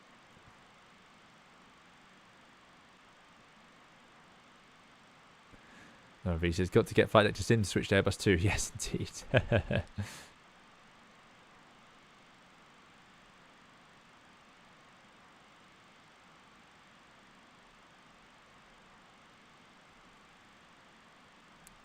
FC Receptor says, NDB, single engine, AP fire, ice ignition, critical fuel, and VFR with a seizing passenger. Goodness me, yeah. Sadly, could happen. And we'd manage, but quite a lot for one pilot to do, certainly. Now, sort of hoping for that VOR to come to life soon. We're not that far away.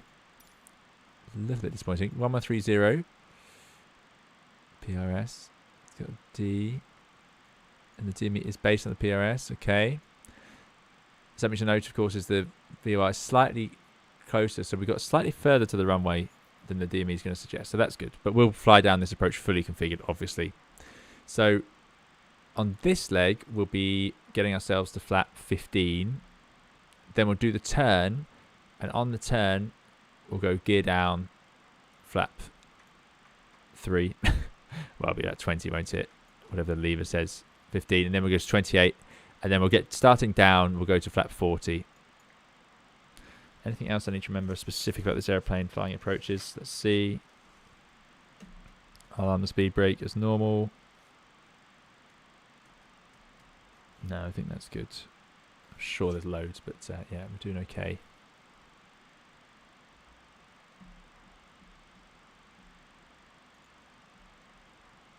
Thank you again to that Cirrus pilot for your very kind super chat. Really appreciate it.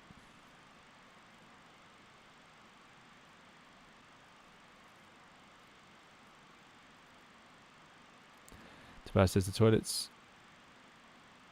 organ part in the middle is an amazing feature. We don't have working bathrooms on this one, do we? I don't even know how to get out. Oh, easy. Ah, it's 3 and 2. I was wondering earlier. I was thinking, is it 3 and 3? Only 3 and 2.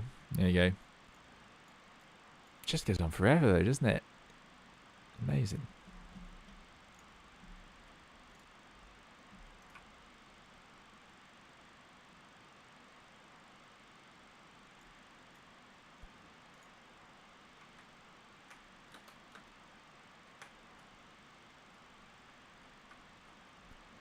What's that? Looks like a weapons pylon. What is that? I hadn't actually noticed those before. I wonder what they're for. Slats, perhaps? Interesting. Interesting.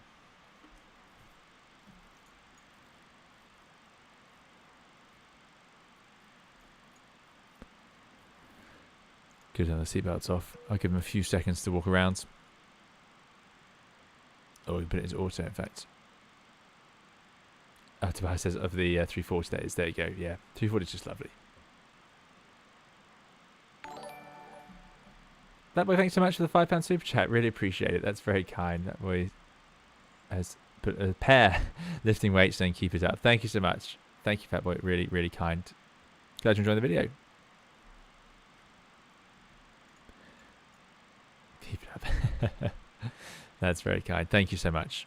Thank you to all the very kind super chats today. And yeah, thank you, Fat Boy. Really appreciate it. Matthew says, if you need the drag, you can set the dialer flap to 23, as that's the highest flap setting you won't get a gear horn with. Interesting. 23. Okay. Let's do that.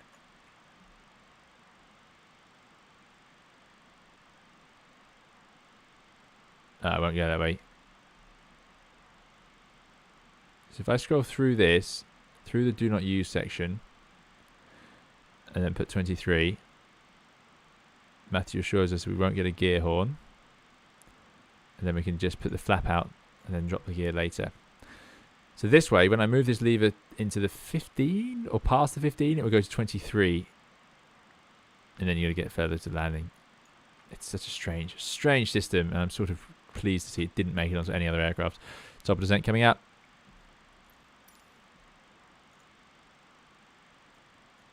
First descent to 80. Let's put 80 in the window.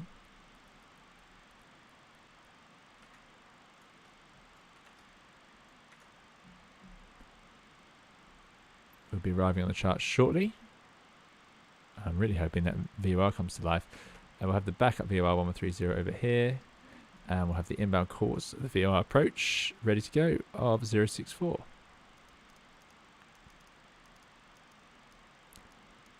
Just in case I lose. Oh, don't do that to me. There we go, 064. Right, let's put this onto rows. There's a course bar, and then the VOR will come to life. So that's a sort of backup VOR scale we can use for landing on 07.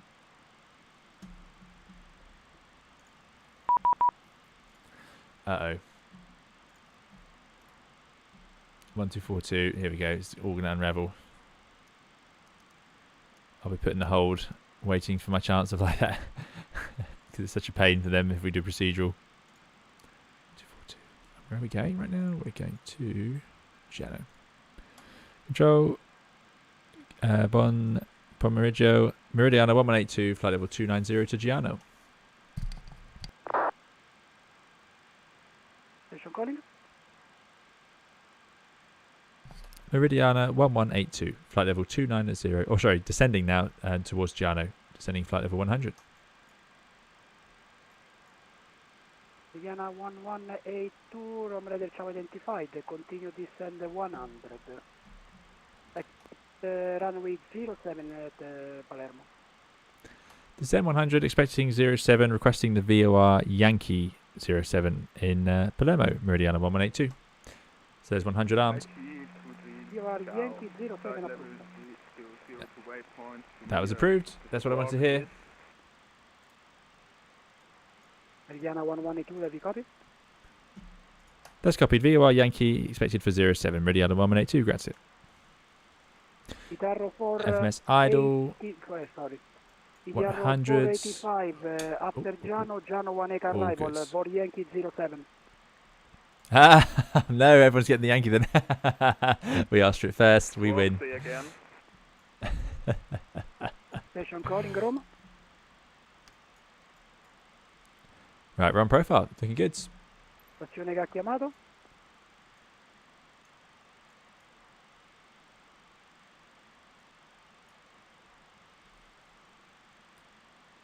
Tarro 485 Roma.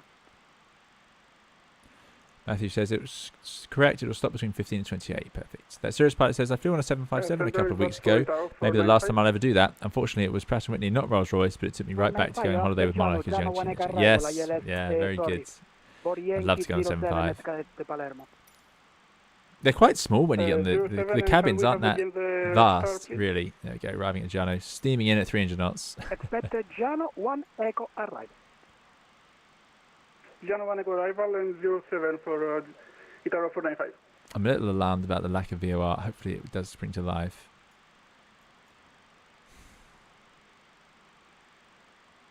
So we've done our weights. What do we do here? Oh, there it is, 132. Giano descending 8,000. Oh, we're going to do 140. So, yeah, we're going to add 5. So 137. Would be sensible. That's a more accurate weight, 56.6. We're not as heavy as I was for that one.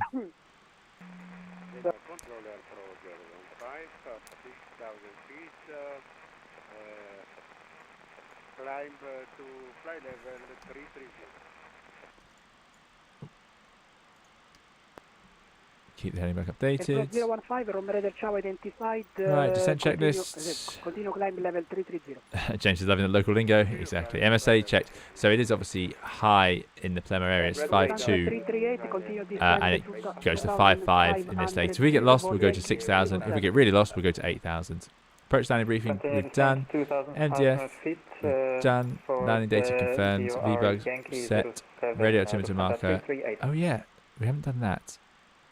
Romo, good evening. Oh, that's why we couldn't see anything there. We need to turn up brightness. Let's put a DH in. It wouldn't really be a DH, it'd be an MDA. Speedbird 1 Zulu with you. So I suppose we would just call it out ourselves. Palermo, requesting the VOR Yankee 407. Speedbird 1 Zulu, approve Giano 1 Echo, VOR Yankee 07. I think, yeah, we have a decimal. There you go, decimal DME reading. We will do. There it is, 40.1. So we can do 710. 6 and speed 230 and cleared for the VOR Yankee 07. Speedbird 1 Zulu. No, I'm not going to put that in. It's not a DH. You just wouldn't use that on this. Drag required. That's fine. Everyone's being slowed down. For VOR Yankee for runway 7 approved. Anyway, and down to don't worry about that. Hydraulic system check set. Let's put all the redundancy on. Transition and aux. Pressurization check set. Yeah. Still set. Gentle descent, looking good. Next is the approach checklist.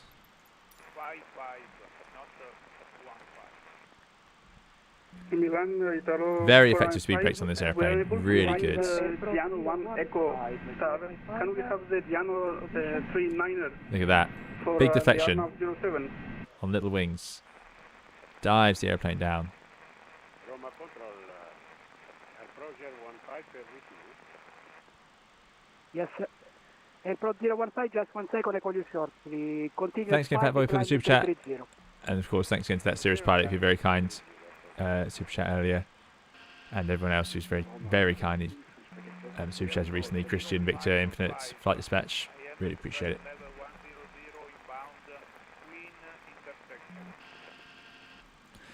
Right, getting close to leveling off. Speed brake's retracted now. Oh, it's throttling up, giving a warning for it. Interesting. 055. Because it's happy it's on the VNAV profile. Yeah. Sorry for that, but I don't see you, sir. Someone's a very long way away. NGG wants the Q500. Transponder in Charlie. I do enjoy the Q500, so it could be possible. Airport 055, you have no flight plan transmitted. Please check your flight plan and transmit your flight plan. I haven't your flight plan. Please check and resend, please.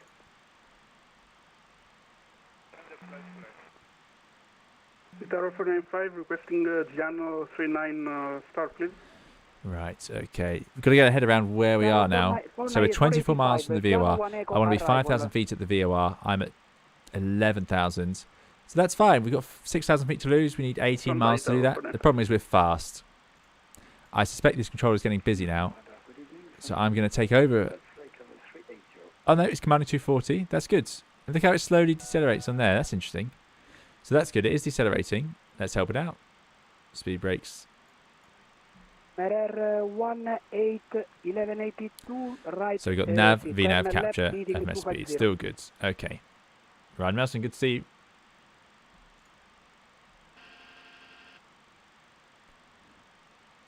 $200 feet to go.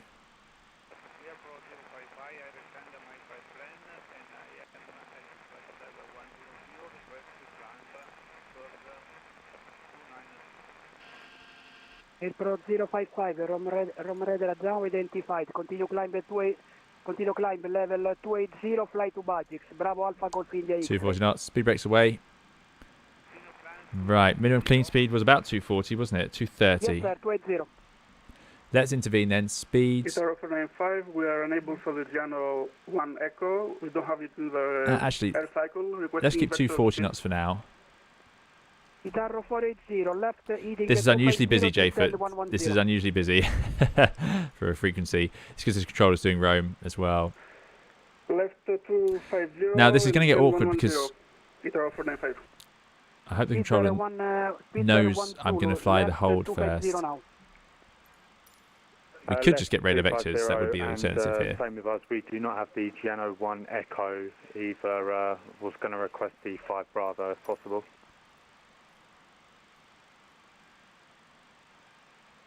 Station phone clear, just 1 second, I call you short. Meridiana 1182 Roma. Go ahead. Meridiana 1182, turn left 250, descend 6,000 feet. QNH 1011. That's only 250, descend 6,000 feet, QNH 1011, Meridiana 1182. Okay, controller's taking control of the situation then. So we won't have to fly the full procedure. We'll go down to 6,000. We'll go to heading 250. This is... I see you 2,500, is that correct? Did you say left turn? A320 338, we are on approach runway 07. Let's start slowing down. I'm going to put in 200 knots. Flaps 1. Maintaining 2,500, clear. Vor Yankee approach 07, call me established. Slats extended. There's the slats. To vertical speed. We have to make another approach. We are too high currently. Lufthansa 338. Can we go vectors for another approach? It was left 2. I had left 250 as well. It makes sense if it's a delaying vector. Lufthansa 338, Roger. Turning.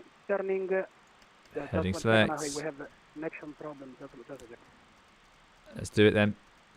It makes sense. 250. Let's get the next bit of flap out.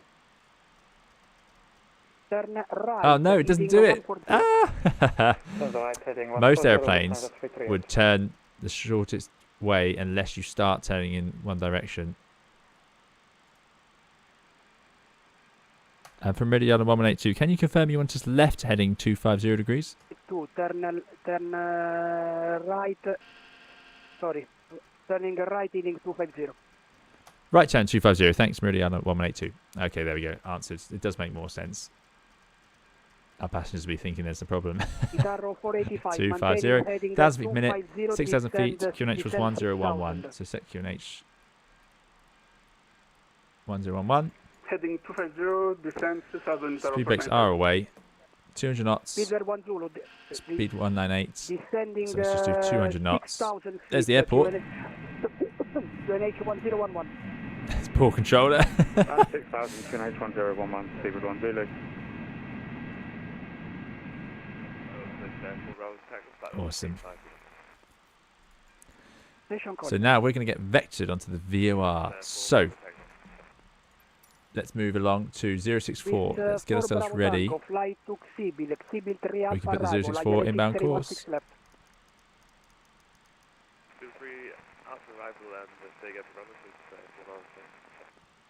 One 6 left. We're ready. Descend 180. 6 left and ready to descend 180. Descend at 338, request 210 because of terrain and heading. Okay, 064, 064, 1130, 1130. Descend right heading 210, 38.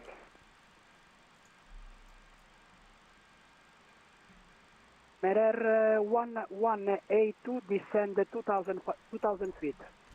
Send 2,000 feet, Meridiana 1182. Okay, now you're getting the idea. We are high. We have good amounts of flap. Now, is there an IS mode I can descend in? Meridiana 1182, have you received descend 2,000 feet? Send 2,000 feet, Meridiana 1182. Non t'avevo sentito. Is he hearing us? Master caution, spoiler flap extend. That's fine, I think. Are we allowed to do spoilers and flaps? I hope so. So I'm doing. Mirror 485. Turn left, heading 170. Heading 170 is Taro for Right, full speed brake now. Itaro 495. Cabin signs. Oh yeah, good one. Let's get those on. Descend 4,000 feet. Let's get the lights on. Meridiana 182, able to start approach at 07? Negative, Meridiana 1182. We need to go outbound for another 5 miles. No problem, sir. Thank you. Right, cabin signs. See, that's the other thing with that sim. Just say no. Continue descending Fuel system. to 6 miles, then turn left, clear to intercept at 07, call me Sabri. Okay, outbound to 6 miles, then left turn, call established, Meridiana 1182. We're just at 8 miles now. It will take us 2 miles and we'll turn back around. Thank you. At your choice. Okay, perfect. So he's given us a bit of free rein there. Fuel system set, altimeters and bugs set. Next is the final checklist. That's good. Close up that. 5,000 feet now, but we know our platform altitude on this approach is quite low. It's 2,500. I'm actually going to put that in the window. 4,000 feet. 200 knots. Let's come back to 170 knots. Speed brakes away. Let's start the turn because we aren't supposed to go outside of 2 miles. So let's put the turn around there. And let's go to Rose because I find that the easiest way to work this one out. And I'm going to get myself over onto an intercept heading. We're passing through 4,000 feet. Speed reducing now. In IS. Oh, we need to change the IS on this bug. So that's because it's a descent mode. That's a bit confusing. Let's do 175 on there. And then we can go to flap 23 as we get a bit slower. Let me start the replay software. Speedbird 1 Zulu, heading 250. Please speed with 1 Zulu. You can hear the pressure in all our voices here. There's the VOR coming in. Heading round and VOR lock. VOR capture. So now she's going to turn onto that and reduce the speed. Speedbird 1 Zulu, your speed. Vertical speed. Let's just keep it going down now. Speed 210. Speed with 1 Zulu. We're at 10 miles. We've got 3 miles to get down to the platform of 1,000 feet below us, so that's absolutely fine. Start the recording. 338, Speed brakes are away. heading 340. Heading back around. By the way, what you would have talked about, of course, is the go around. If we need it, it's a left turn out to Color, which is 022 19 miles. 07, call me established, number 2. VOR approach runway 07 for number 2. Okay, here we go then. So now we need to follow our VOR descent. So let's come back on the speed a bit more. I'm just going to do 160 knots. And if you get too slow, here you go, low limit. It shows you low limit. It's very clever. And let's get the flaps to 23. Flaps 15. Again, heading for the 495, please. So we get past 15 and we should get flaps 23. Speed 220. Heading 120, speed Okay, 220, descent point is at 7 miles, which is coming up.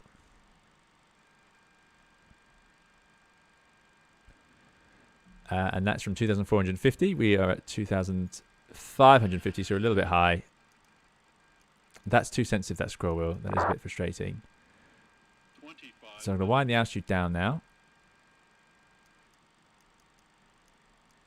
Let's put in 800 feet per minute. So at 5 miles, 5 DME, I want to be 1,800 feet. So we're a bit low, actually. We'll go gear down. And we'll go flaps. Let's just configure fully. So 140. Gear down. 3 green. This is a thing that you get a lot more on there. On them. Low. On that sim. 5 miles, 1,800 feet. The station code is Right. It's the Ryanair 2 Tango Bravo. 5.2. We're a little bit high now. Ryanair 2 Let's Tango go Bravo. 1,100 feet per minute. Descend level 5 110, miles. fly to Should be Nazum 1,800. We're at 900. 100 feet high. Let's go 1,400. 4 miles should be 1,480. Landing gear down. 3 greens. Flaps that lever. We got 40 and extended. Reaching, Speed brakes Nazum armed. 5,000 Auto feet, brake. Then descend 3,000. Clear ILS I'm going to approach medium. 08 and call me established. And Okay, arm. reaching 5,000 over Nazum, then descend Right. 3,000, clear the left Zulu 4 miles, 08, 1480. Ryanair 2 Tango Bravo. Itaro 495. Really gone low, Reduce obviously. speed, Too much time. Reduce So speed, do 400 feet per minute 210, briefly. Auto brake as required. Engine ignition goes to both. Clear approach 07 And number EOP checked. Next is the after landing. Good. Landing checklist is complete. 210, heading 3 miles, 055, 1160. And clear for the repeat the approach, please. For There's 3 miles. Yeah, 100 feet low. Not great. Approach 07. You are number 3. We are visual. Clear for the approach 07, Itaro 495. Wouldn't really be stable at 1,000 feet because that little dive, but that's just caused by trying to scroll through these checklists and trying to update. You need to really focus on updating that. We also don't have landing clearance. 2 miles, 840. We're about on it there. Let's get rid of that. So landing this airplane. It's like a normal airplane. I'm going to take out the auto thrust. Patoga is the limiter in case we go around. Or the GA is the limiter, sorry. 338 established. Auto thrust off. Mediana 1182, final, runway 07. Are we clear to land? Number 2. Autopilot off. Copy, Lufthansa 338.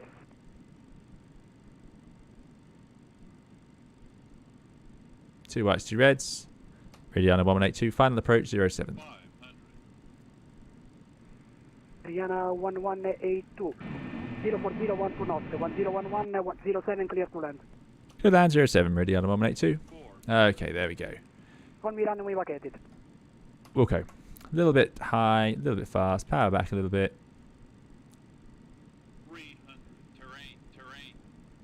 No, that's would have the database would account for that. Approach 624 ready for descent. Approach 624, descend level 100. Descend to fly level 100. Definitely got high there.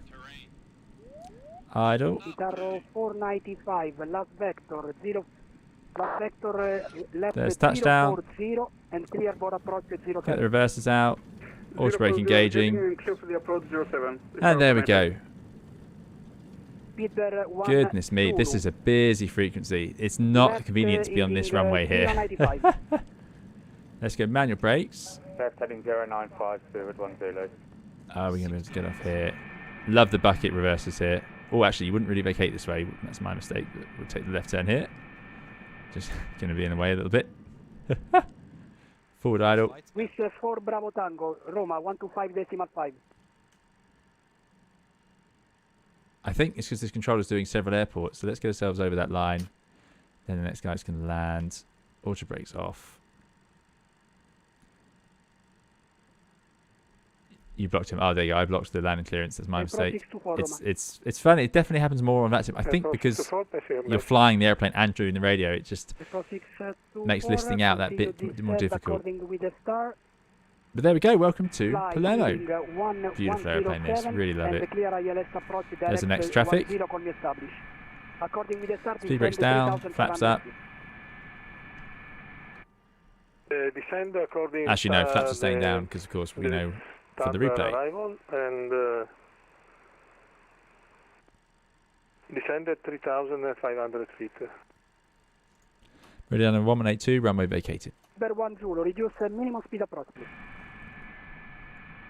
minimum speed approach, speed within delay. Meridian 1182, runway vacated. Thank you. To Lufthansa 338. Sono inbound, Bagic. 101107, clear to land. Sunway 07, clear to land to 338. This is great. Look at this controlling. Really well done by this controller. There's one there. There's them. That was timed really well for us because for a non-precision they were spaced a bit further apart, and that was sensible spacing.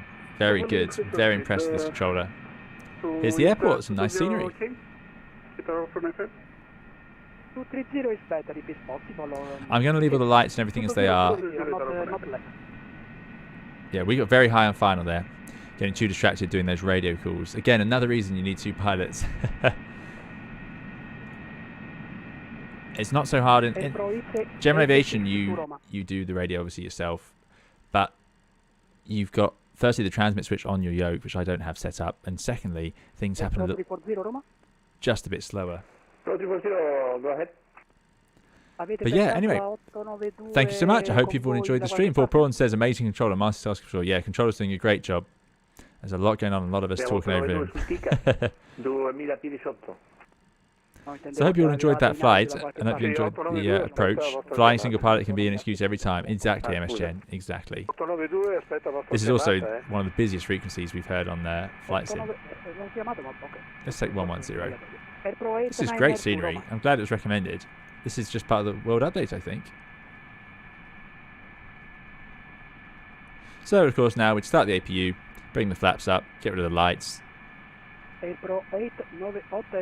But today we'll be fine. Just to leave it running.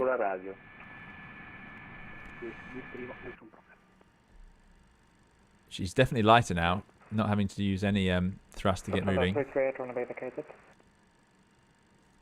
Lufthansa 338, thanks for cooperation. Taxi to the stand, unit on 1. They vacated the same place. Look at that scenery. Cool place to fly into, no doubt. Love it. My drone's too slow, my drone's too slow. 892, Rom Raider, ciao, identified. Continue to Bagic, Bravo Alpha Golf India X-ray. Direct to Bagic airport. There's our next colleague. 892, your speed. 0.78. Is that A310? No, 320. 340, please reduce speed 0.76. Awesome.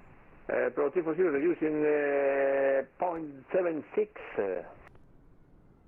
Yeah, that's great. Great spacing by that controller to get the 3 of us in like this. I am impressed because of the non-precision approach like that. I like it. Anyway, I'm just rambling now, so I'm going to disconnect from VATSIM. So thank you to those of you who flew along. I'm going to stop the recording. Thank you to that controller who did a fantastic job in definitely trying circumstances. And let's jump back to the airplane and we'll do the replay.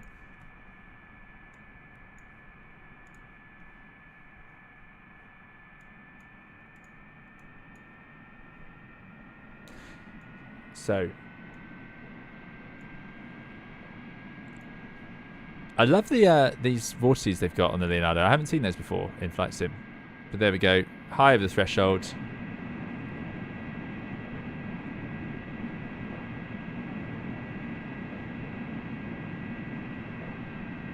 into the flare, idle, settle. Still well in the touchdown zone. Surprisingly forgiving, actually. And then reverse buckets out, and that was it. That's what we want, really.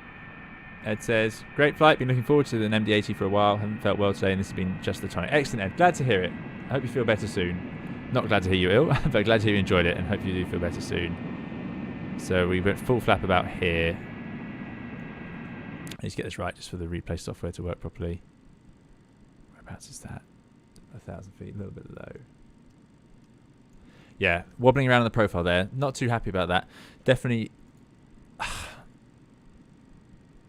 It was fiddling around with this checklist at the same time. If I should have just left that out of the way and just, you know, just worked on the basis that we have the gear and the flap. This is, again, another reason you need 2 pilots. But there we go. We managed it and we got in. And what a beautiful scenery, beautiful airport, beautiful airplane. Really enjoyed it. So thank you all so much for coming along. I hope you've enjoyed it as well. And podcast coming tomorrow, like I say. And I've got another really exciting episode coming after that one, which is already in the works. So lots of good stuff coming there. Thank you for the help with the MD-80. It's been a difficult one as ever, but it's good fun. Thank you for watching along. Thank you for chatting along. Thank you all so much for the very, very kind super chats and donations. Really, really appreciate it. Incredibly generous of you all today. So that's very kind. Thank you. Thanks for the moderators for looking after us as always. Really appreciate that. It's been it's been hard work for you guys today, but thank you so much for coming along and looking after us. And I will say now then that we're going to leave you with a nice replay view. If I can get a nice wing view, probably want the right hand side today, don't we?